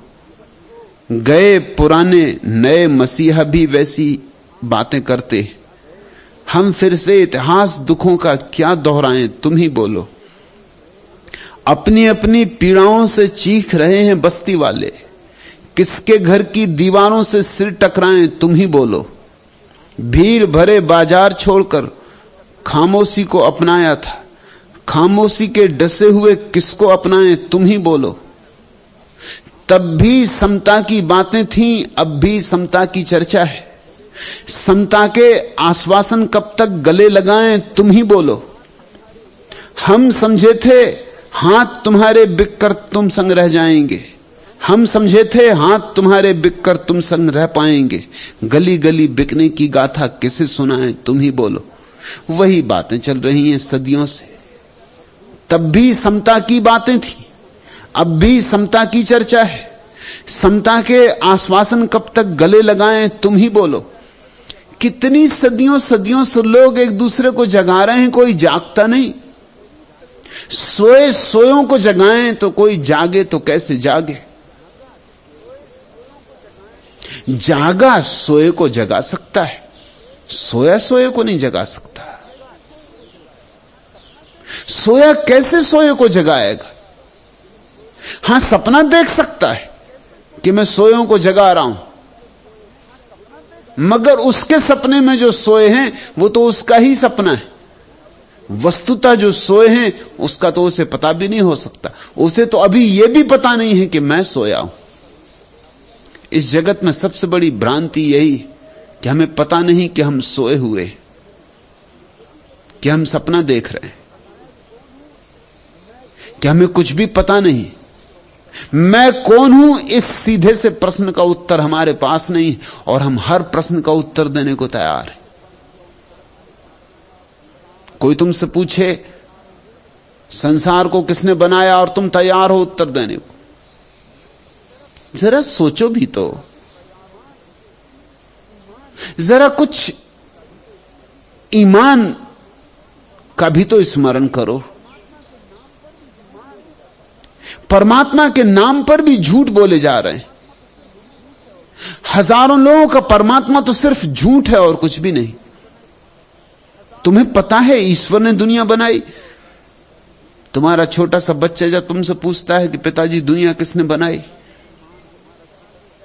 अगर तुम में जरा भी ईमान हो, अगर तुम में जरा भी धार्मिकता हो, जरा भी श्रद्धा हो, अगर तुम में जरा भी सद्भाव हो, तो तुम उससे कहोगे मुझे पता नहीं, मैं भी तलाशता हूं, तू भी तलाश, और अगर तुझे पहले पता चल जाए तो मुझे बता देना। अगर मुझे पहले पता चला तो तुझे निवेदन कर दूंगा, लेकिन अभी मुझे पता नहीं है कि दुनिया किसने बनाई। बनाई भी किसी ने या नहीं, हो सकता है बिना बनाई हो, कभी ना बनाई गई हो, मगर मुझे कुछ पता नहीं है। ये सब अनुमान है जो मैंने सुने हैं, जो लोग कहते हैं वो मैं तुझे बताता हूं, लेकिन मेरा कोई अनुभव नहीं, क्योंकि मैं मौजूद नहीं था। मुझे अपना होश अभी नहीं है, तो सदियों सदियों पहले कब दुनिया बनी होगी, तब का मुझे होश कहां। मुझे कल की तो याद भूल गई, 10 साल पहले क्या हुआ वो तो मुझे विस्मरण हो गया, पिछले जन्म में मैं था कि नहीं ये भी मुझे याद नहीं। तो दुनिया किसने बनाई मैं कैसे कहूं? काश तुम अपने बच्चों से ईमानदारी के उत्तर दे सको तो उनकी श्रद्धा कभी नष्ट ना हो। लोग मेरे पास आके पूछते हैं कि बच्चों की श्रद्धा नष्ट क्यों हो रही, मां बाप के प्रति बच्चों का सम्मान क्यों कम हो रहा? तुम कारण हो, क्योंकि बच्चे आज नहीं कल ये बात पता उनको चली जाएगी। कब तक धोखा दोगे कि तुम्हें पता नहीं है और फिर भी तुम दावा करते रहे कि तुम्हें पता है। उनकी श्रद्धा न टूटेगी तो क्या होगा? तुम्हारी बेईमानी तुम्हारी श्रद्धा को तोड़वा देती। जो बाप, जो मां, जो शिक्षक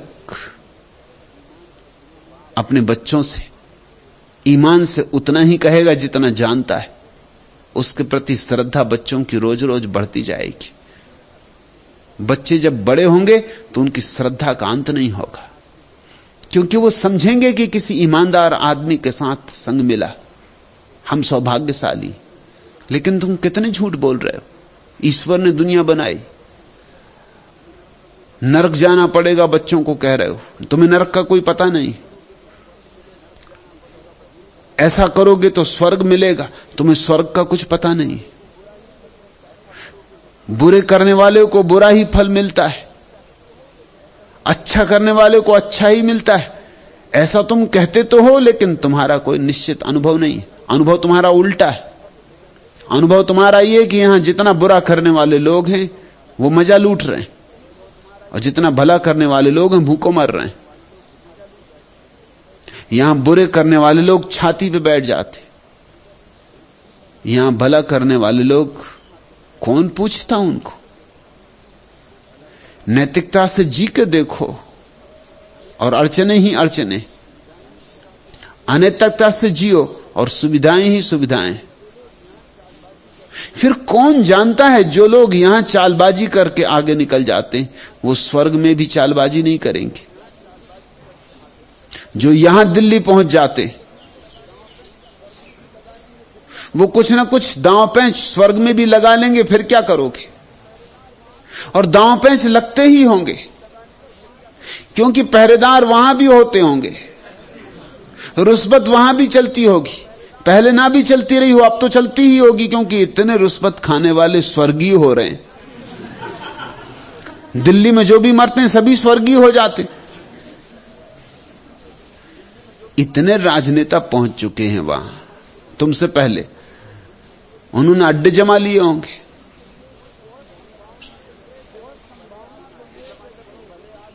बहुत संभावना तो यह है कि अगर तुम भले आदमी हो तो नरक में पड़ोगे, भले को घुसने कौन देगा स्वर्ग में? जरा भला आदमी दिल्ली में घुसने की कोशिश तो करे, तब उसे पता चलेगा कि असंभव है। तुम्हारे जीवन का अनुभव कुछ और है, तुम कहते कुछ और हो, जानते कुछ और हो, बताते कुछ और हो। तुम्हारे बच्चों की श्रद्धा ना टूटेगी तो क्या होगा? अगर धर्म पर लोगों की श्रद्धा उखड़ रही है, उखड़ गई है, तो उसका कुल कारण इतना है कि धर्म ऐसे लोग प्रचारित कर रहे हैं जिनके जीवन में धर्म की कोई आभा नहीं, कोई छाया भी नहीं, कोई दूर दूर का भी नाता नहीं। नहीं जगदीश, ऐसा मत पूछो कि मैं संसार को रोशनी दिखाना चाहता हूं। तो मैं इस महत् कार्य को कैसे प्रारंभ करूं? सबकी बिगड़ी को बनाने निकले यार, हम तुम भी दीवाने निकले। धूल है, रेत है, सहरा है यहां, हम कहां प्यास बुझाने निकले। इतनी रौनक है कि दिल डूबता है, शहर में खाक उड़ाने निकले। हर तरफ सोरे कयामत है बपा, और हम गीत सुनाने निकले। इन अंधेरों में किरण जब ढूंढी, सबके हंसने के बहाने निकले। चांद को रात में मौत आई थी, लाश हम दिन को उठाने निकले।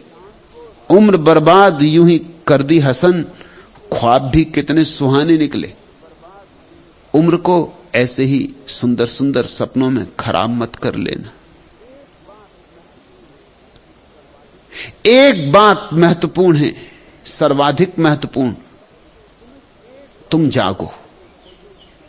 तुम इस प्रश्न के उत्तर को खोजो कि मैं कौन हूं, और जब तक ये उत्तर तुम्हें न मिल जाए तब तक कोई और उत्तर तुम्हारा सही नहीं हो सकता। तब तक तुम ताश के घर मत बनाओ, हवा के झोंके गिरा देंगे। मैं कौन हूं इसका उत्तर मिल जाए तो तुमने बुनियाद रखी पत्थरों की, अब मंदिर उठ सकता है। उस मंदिर में फिर जिसको भी प्यास लगी होगी आएगा, जिसको अभीप्सा जगेगी आएगा। सच तो यह है, जागे हुए व्यक्ति को कहीं भी जाना नहीं पड़ता। लाओसू ने कहा है वो अपने घर की दीवारों के बाहर भी नहीं जाता, लेकिन उसकी सुगंध मिलने लगती दूर दूर तक, और लोग दूर दूर से आने लगते। उसकी खबर पहुंचने लगती जिनको भी प्यास है उन तक।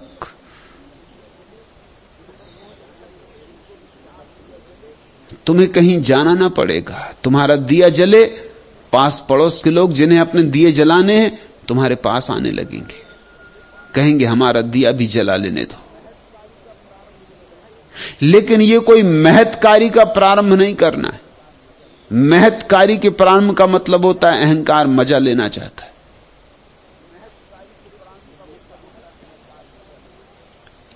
नेता मत बन जाना।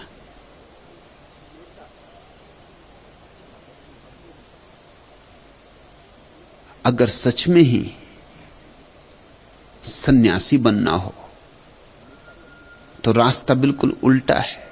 नेता बनने का रास्ता बिल्कुल उल्टा है।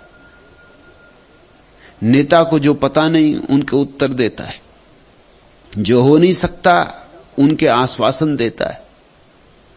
नेता झूठ पर जीता है, झूठ उसका भोजन है।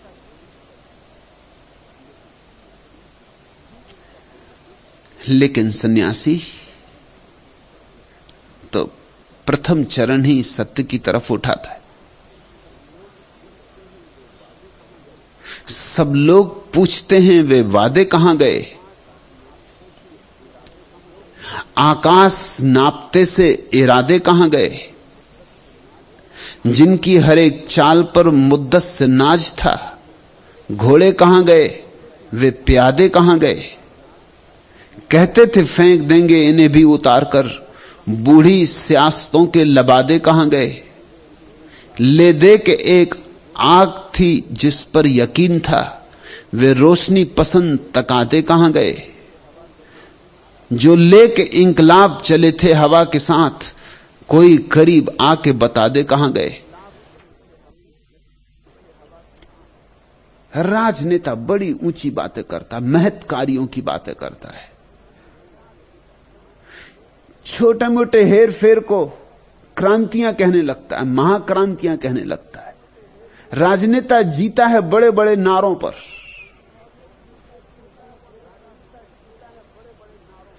किसी मोहल्ले में सम्मेलन होता है, वो अंतर्राष्ट्रीय सम्मेलन होता है।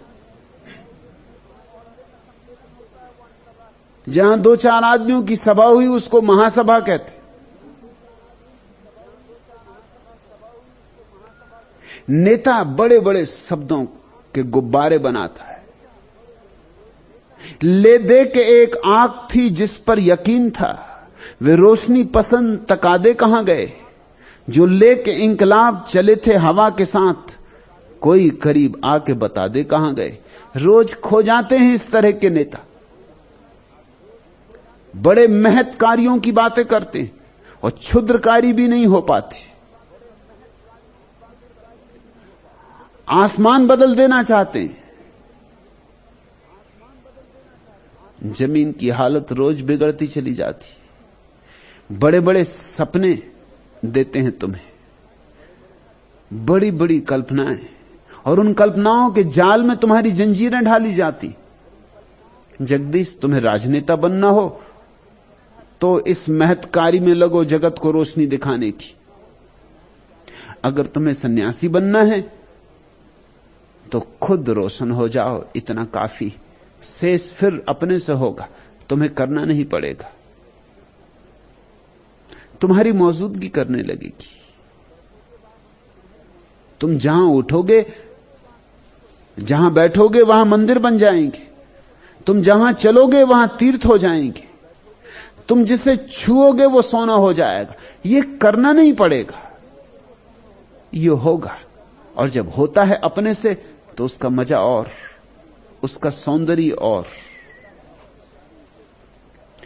कत्ल हों और सलीबों को सजाकर देखें, कुछ चिराग अपने लहू से भी जलाकर देखें। शायद इस तरह कोई हादसा याद आ जाए, उस गली से कोई पत्थर ही उठाकर देखे। लोग कहते हैं कि ढूंढो तो खुदा मिलता है, आज हम भी किसी दरवाजे पर जाकर देखें, जिसमें कितनी ही किरचें सी चुभी जाती हैं। आज सोचा था कि आईना उठाकर देखें, अक्स उस शोक का महफूज तो अब भी होगा। गर्द आईने के चेहरे से हटाकर देखें, अपना घर खाक हुआ, अपनी गली राख हुई, आओ अब और कहीं आग लगाकर देखें। लेकिन पहले अपना घर खाक हो जाने दो। लोग कहते हैं कि ढूंढो तो खुदा मिलता है, आज हम भी किसी दरवाजे पर जाकर देखें। अपना घर खाक हुआ, अपनी गली राख हुई, आओ अब और कहीं आग लगाकर देखें।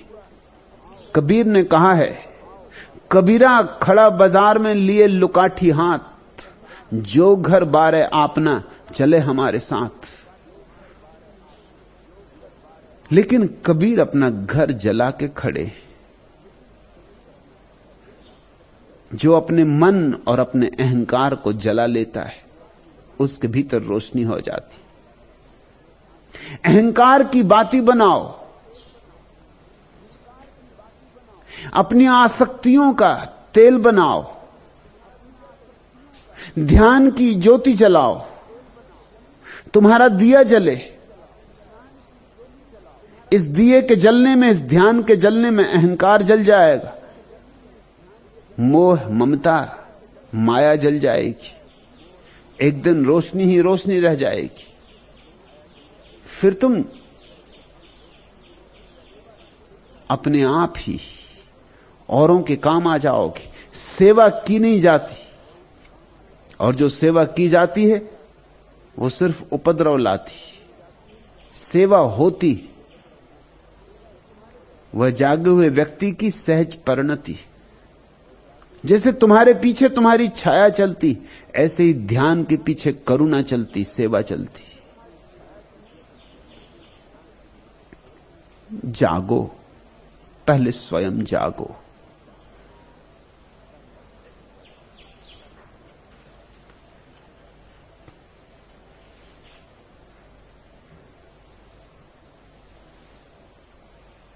आखिरी प्रश्न। भगवान, सजदों से अब तिसनगी नहीं बुझती, जज्ब हो जाऊं रजनीश तेरे आस्ताने में। दिनेश भारती, कोई रोकता तो नहीं, जज्ब हो जाने में बाधा कौन डाल रहा है? सिवाय तुम्हारे और कोई बाधा नहीं डाल रहा है। मैं तो चाहता हूं कि तुम्हारी प्यास बुझे। मैं तो उंडेलने को तैयार हूं, अमृत घट हाथ में लिए बैठा हूं, मगर तुम अंजुलि तक नहीं बनाते। अंजुलि बनानी तो दूर, तुम पीठ किए खड़े हो। तुम कहते तो हो सजदों से अब तिसनगी नहीं बुझती। किसकी कब बुझी? तुम्हारी कैसे बुझेगी? पैर छूने से कहीं प्यास बुझी? पियोगे तो बुझेगी। हां, पैर छूना पीने की तरफ पहला प्रयास हो सकता है, मगर पैर छूना ही पीना नहीं। पैर छूना पीने के लिए अनिवार्य चरण हो सकता है, अपरिहार्य हो सकता है, लेकिन पैर छू लेना ही प्यास का बुझ जाना नहीं हो सकता। मुझे पियोगे तो प्यास बुझेगी। तुम ठीक कहते हो, सजदों से अब तिसनगी नहीं बुझती, जज्ब हो जाऊं रजनीश तेरे आस्ताने में। रोकता कौन है? द्वार खुले हैं, मैंने तुम्हें पुकार दी ही हुई। और दिनेश को बहुत बार आश्रम में जगह भी दे दी, मगर अपनी ही करतूतों से भाग जाते।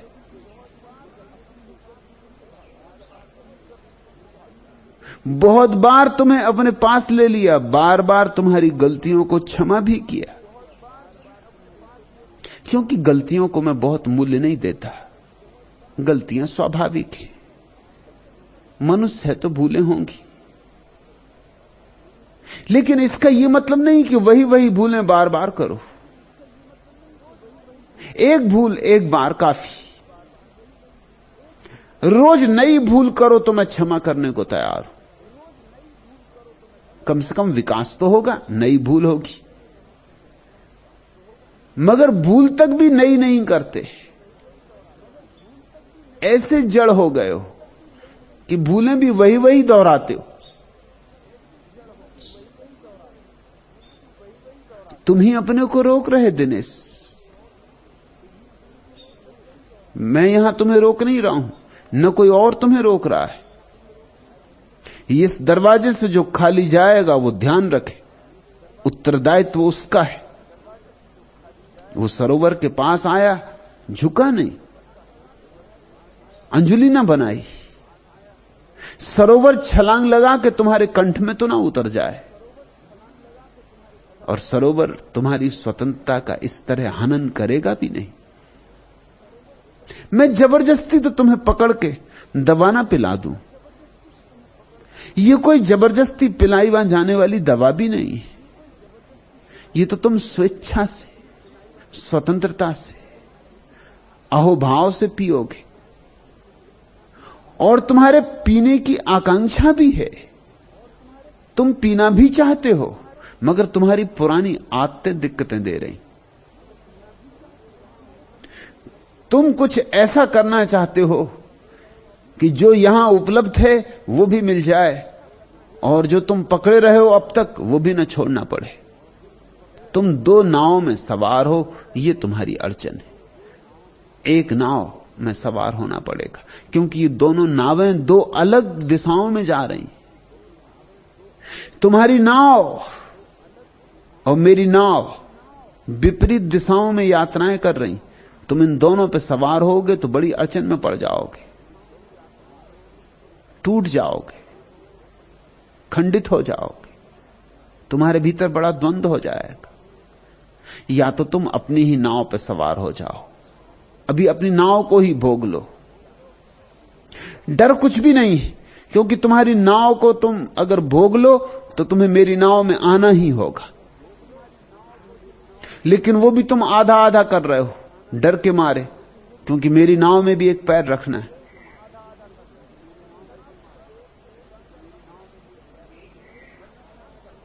तुम शराब पियो, तुम गांजा पियो और मैं ध्यान करवाऊं,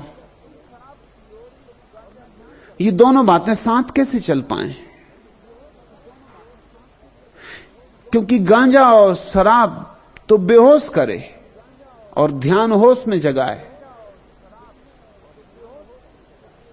और चूंकि तुम जगना चाहते हो इसलिए नशा भी ठीक से नहीं कर पाते, डरे डरे करते हो, आधा आधा करते हो। और चूंकि तुम नशा भी किए जाते हो, तुम जाग भी नहीं सकते, तुम होश में आ भी नहीं सकते। तुमने अड़चन अपने लिए खुद खड़ी कर ली। तुम्हें निर्णय करना होगा। अगर पुरानी आदतें प्रीति करे तो मैं आखिरी आदमी हूं जो तुम्हें उन आदतों को छोड़ने के लिए कहूं। मेरे मन में कोई निंदा नहीं, मैं नहीं कहता कि तुम पापी हो। पुरानी आदतें पूरी कर लो, जाओ उनमें पूरे, मुझे भूल जाओ, मेरा विस्मरण कर दो, मैं हूं ही नहीं, क्योंकि मेरे कारण तुम्हें अड़चन होगी और मेरी याद आएगी तो तुम पूरे पूरे न डूब पाओगे। तुम जो भी करना चाहते हो पूरा कर लो।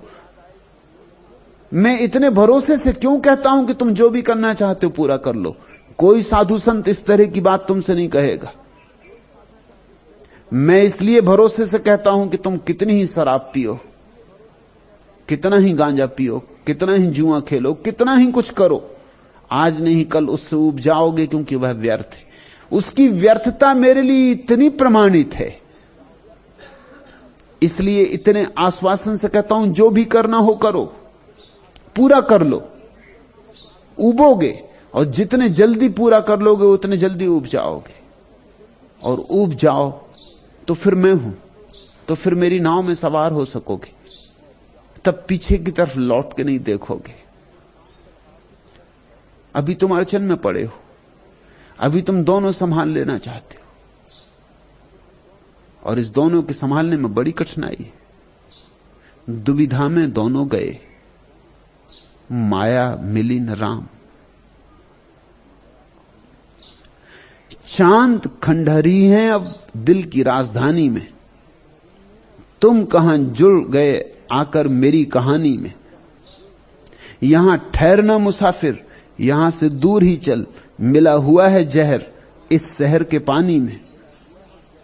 उम्र इंसान की मत नापिए तारीखों में, एक लम्हा प्यार का काफी है जिंदगानी में। सारे अल्फाज भी उतना न बयां कर सकते, बयान जितने हैं नजरों की बेबयानी में। उम्र भर चैन से एक रात भी हम सो न सके, भूल कुछ हो गई ऐसी भरी जवानी में। आखिरी वक्त में क्या खाक होंगे संजीदा, जिंदगी काट दी जब सारी लंथरानी में। लोग जिंदगी भर गलत आदतों को निर्मित करते और फिर अंत में चाहते हैं कि उनसे एकदम छुटकारा हो जाए। वो नहीं हो सकेगा।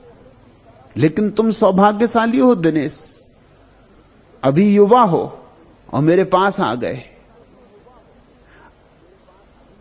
ऊर्जा है, शक्ति है, संकल्प है। अभी गलत कर सकते हो तो ठीक भी कर सकते हो। अभी अगर कांटों को बीन सकते हो तो फूल भी बीन सकते हो। मगर ये दोनों काम एक साथ ना चलेंगे। मैं नहीं रोक रहा हूं, तुम्हारी आदतें तुम्हें बाधा बन रही। तुम निर्णय कर लो, एक निश्चय पे तुम्हें आना ही होगा। अगर पुरानी आदतें ऐसी हैं कि उनमें रस अभी शेष है, तो मुझे 2-4 साल के लिए भूल ही जाओ, मैं प्रतीक्षा करूंगा। 2-4 साल पूरी तरह डूब जाओ उनमें, मैं जानता हूं तुम निकल आओगे बाहर। मुझे तुम्हारी बुद्धि पर भरोसा है, तुम्हारी समझदारी पर भरोसा है। मैं जानता हूं तुम्हारी क्षमता बड़ी है, तुम इन्हीं छोटे कामों को करके नष्ट नहीं हो जाओगे। तुम्हारा भविष्य मुझे दिखाई पड़ता है, तुम्हारा कल बहुत सुंदर है, मगर आज तुम्हारा बीते कल से दबा हुआ है। तो या तो ये निर्णय करो कि पुराना जो करना है वो कर लें, आधा आधा ना हो, आधा आधा जो भी करोगे उससे छुट। मेरे हिसाब में जिस अनुभव को भी हम पूरा कर लें उससे मुक्ति हो जाती। इसलिए अगर किसी को काम वासना अधूरी रह गई है तो मुक्ति नहीं हो पाएगी। काम वासना पूरी कर लो तो मुक्त हो जाओगे। काम वासना की पूर्णता पर ब्रह्मचर्य का फूल खिलता है। अगर धन की दौड़ अधूरी मन में रह गई है तो उसे पूरी कर लो। धन की दौड़ पर पूरे होने पर ही पता चलता है कि धन से निर्धनता मिटती नहीं, धन से और निर्धनता प्रगाढ़ हो जाती, प्रकट हो जाती। धन की पृष्ठभूमि में निर्धनता भीतर बहुत खलने लगती, और जब निर्धन खलती इतनी कचोटती है और धन उसे भरता नहीं, तब ध्यान की याद आती। उसके पहले ध्यान की याद आ भी नहीं सकती। नशा करना है, नशा कर लो। नशा आदमी करना क्यों चाहता है? इसीलिए कि जिंदगी दुख भरी है, भुलाना चाहता है। मगर कितनी ही बार भुलाओ, दुख लौट लौट के आ जाएगा और घना होके आ जाएगा। दुख भुलाने से मिटता नहीं, भुलाना कोई मिटाने का उपाय नहीं।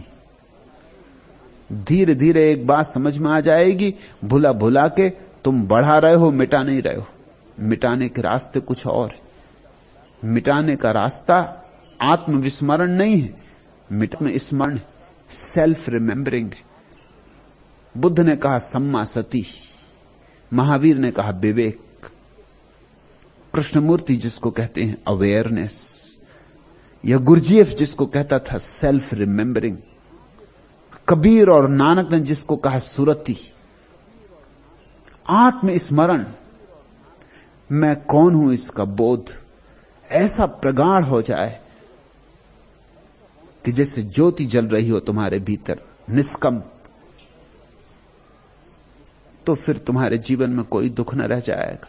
और न रहेगा दुख, न भुलाने की कोई बात होगी, न रहेगा बांस, न बजेगी बांसुरी।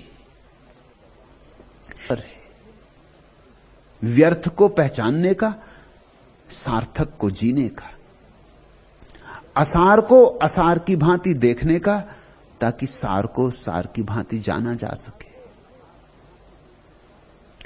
ज्योति का अभिशाप लेकर दीप सा में जल रहा, जलन के त्योहार सी यह जिंदगी मुझको मिली है।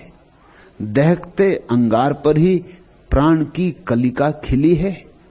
रुद्र के आग्नेय द्रग में स्वप्न सा में पल रहा, ज्योति का अभिशाप लेकर दीप सा में जल रहा।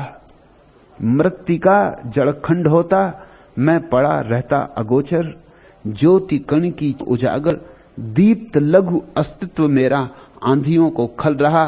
ज्योति का अभिशाप लेकर दीप सा में जल रहा। ऊर्ध्व लो निष्कंप मेरी आज रह रहे कांपती है। शक्ति प्राणों की थकी सी लड़खड़ाती हाँपती है। छिपाले ओट में मुझको ढूंढ वह अंचल रहा। ज्योति का अभिशाप लेकर दीप सा में जल रहा। गा रहे मधुगीत तारे, हाय पत्थर तो नहीं मैं।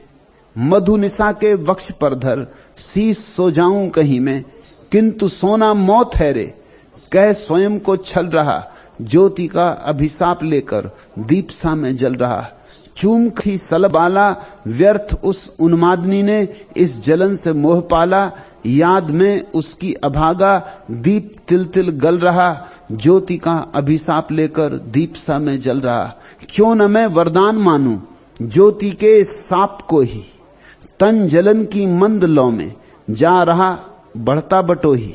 और कितने पंथियों का मैं सदा संभल रहा। ज्योति का अभिशाप लेकर दीप सा में जल रहा। उस महा आलोक में लय हो रही यह रात ढलती।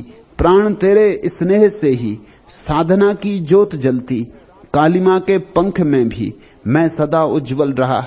ज्योति का अभिशाप लेकर दीप सा में जल रहा। यह जीवन जहां चाहो तो अभिशाप ही अभिशाप मिले, और जहां चाहो तो वरदान ही वरदान मिले। वही ऊर्जा अभिशाप बन जाती है, वही ऊर्जा आशीष बन जाती है। सब तुम पर निर्भर है। एक निर्णायक स्थिति दिनेश तुम्हें लानी होगी। यह बात मुझे तुम्हें बहुत पहले कहनी थी, नहीं कही। ठीक समय की प्रतीक्षा करता रहा हूं। आज कोई 10 वर्षों से तुम मुझसे जुड़े हो, लेकिन इन 10 ये बात तुमसे कभी नहीं कही। तुम जैसे हो वैसा मैंने तुम्हें स्वीकार किया है। तुम गलत हो ऐसा भी कभी नहीं कहा। तुम्हें मौका दिया है कि तुम खुद ही समझो, खुद ही जानो। मैं तुम्हारे जीवन में जरा भी हस्तक्षेप नहीं करना चाहता। मैं हूं कौन? तुम जो निर्णय करो वही शुभ है, लेकिन अब घड़ी आ गई कि कुछ निर्णय करो। ऐसे आधे आधे बटे बटे तुम कहीं के ना रह जाओगे। धोबी का गधा, घर का ना घाट का, वैसी दशा ना हो जाए। 10 साल काफी लंबा। तुम बार बार यहां आते हो, फिर बार बार जाते हो, न वहां रुक पाते हो न यहां रुक पाते हो। वहां रहते हो तो मेरी याद आती तुम्हें, और यहां आते हो तो तुम्हारी पुरानी आदतें धीरे धीरे फिर तुम्हें पकड़ लेती। तलवार की एक चोट से निर्णय करो, 2 टुकड़े कर दो, या तो यह या वह, और मैं दोनों के लिए आशीर्वाद दूंगा।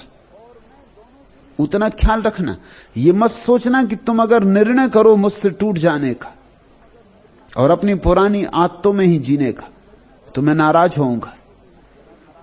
कि तुम जो भी निर्णय करो वही निर्णय तुम्हारे जीवन में शुभ लाए। तुम अगर दूर जाने का निर्णय करो तो मैं तुम्हें उतने ही आनंद से दूर जाने दूंगा जितने आनंद से तुम्हें पास बुलाता हूं। क्योंकि मेरी एक निष्ठा है, और वह निष्ठा यह है, वह निष्ठा मौलिक है, मूलभूत है, कि प्रत्येक मनुष्य के भीतर परमात्मा ने इतना विवेक दिया है कि वो ज्यादा दिन भूल में नहीं रह सकता। अभी वेदांत कुछ 10-15 दिन पहले ही अमेरिका से भारत आए। वहां से बड़ा पद छोड़कर आए। सैन फ्रांसिस्को में एशिया इंस्टीट्यूट के डीन थे।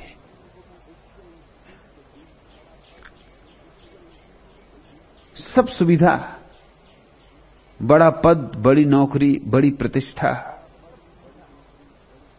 शिक्षा जगत में नाम, दोहरी पीएचडी हैं। सब छोड़कर चले आए कि यहां मेरे पास रहना है। वहां थे तो मेरी ही याद आती थी उन्हें। यहां आए तो वहां की याद आने लगी। यहां आए तो सोच विचार उठने लगा होगा, इतना सब छोड़ना, पद प्रतिष्ठा, परिवार, व्यवस्था,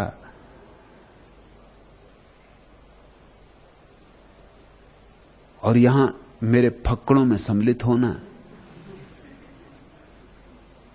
जिनका कोई ठिकाना नहीं, आज यहां कल वहां चले, क्योंकि सरकार यहां ना टिकने दे तो कहीं और।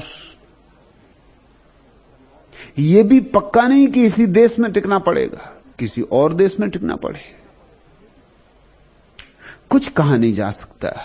मेरे साथ तो सब असुरक्षा है। मेरे साथ जुड़ना खतरे से खाली नहीं है।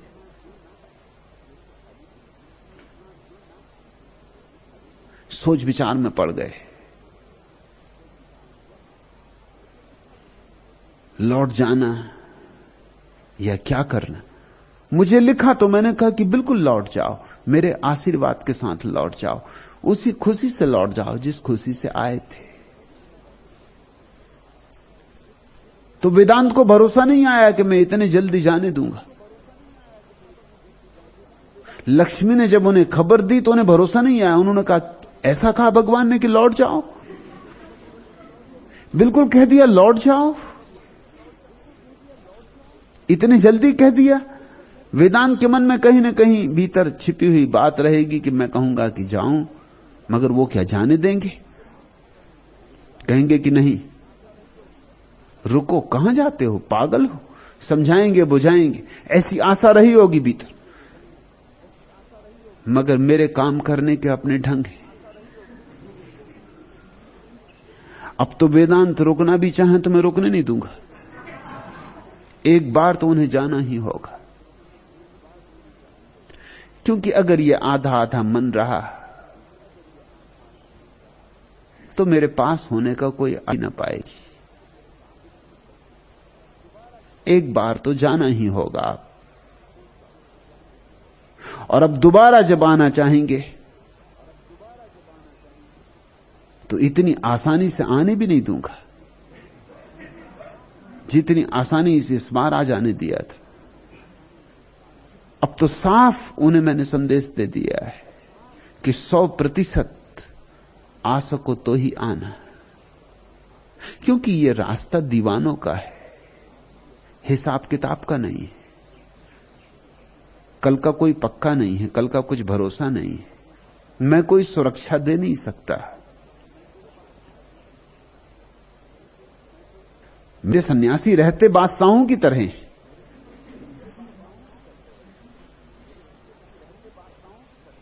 क्योंकि जब रह ही रहे हैं तो बादशाहों की तरह ही रहना चाहिए। मगर सुरक्षा कुछ भी नहीं, कल का कुछ पक्का नहीं। आज है तो बादशाहत, कल फकीरी हो सकती। आज है तो महल, कल सड़कों पर निवास हो सकता है। जिसकी इतनी तैयारी है और 100% रत्ती भर कम नहीं, वही मेरे साथ जुड़ेगा तो रूपांतरित हो सकेगा।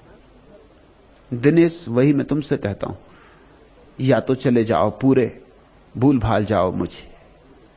मैं जिंदगी में अड़चन आ गई, समझ के कि एक भूल चूक थी, मुझे क्षमा करना, जैसा तुम्हें जो करना हो करो, और मेरे पूरे आशीर्वाद तुम्हारे साथ हैं, क्योंकि मेरी निष्ठा प्रत्येक मनुष्य के भीतर छिपी हुई उसकी बुद्धिमत्ता में। प्रत्येक मनुष्य अपने भीतर बीज लेकर पैदा हुआ है, परम संबोधि का। इसलिए आज नहीं कल देर अबेर हो सकती है, मगर होश आएगा, और जब होश आएगा तभी मुझसे जुड़ सकोगे। तुम कहते हो सजदों से अब तिसनगी नहीं बुझती, जज्ब हो जाऊं रजनी तेरे आस्ताने लाए। मगर जज्ब होने की हिम्मत,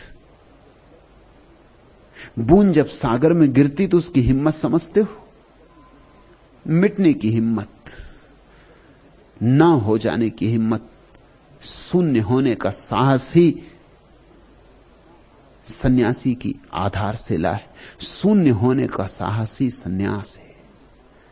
आज इतना है।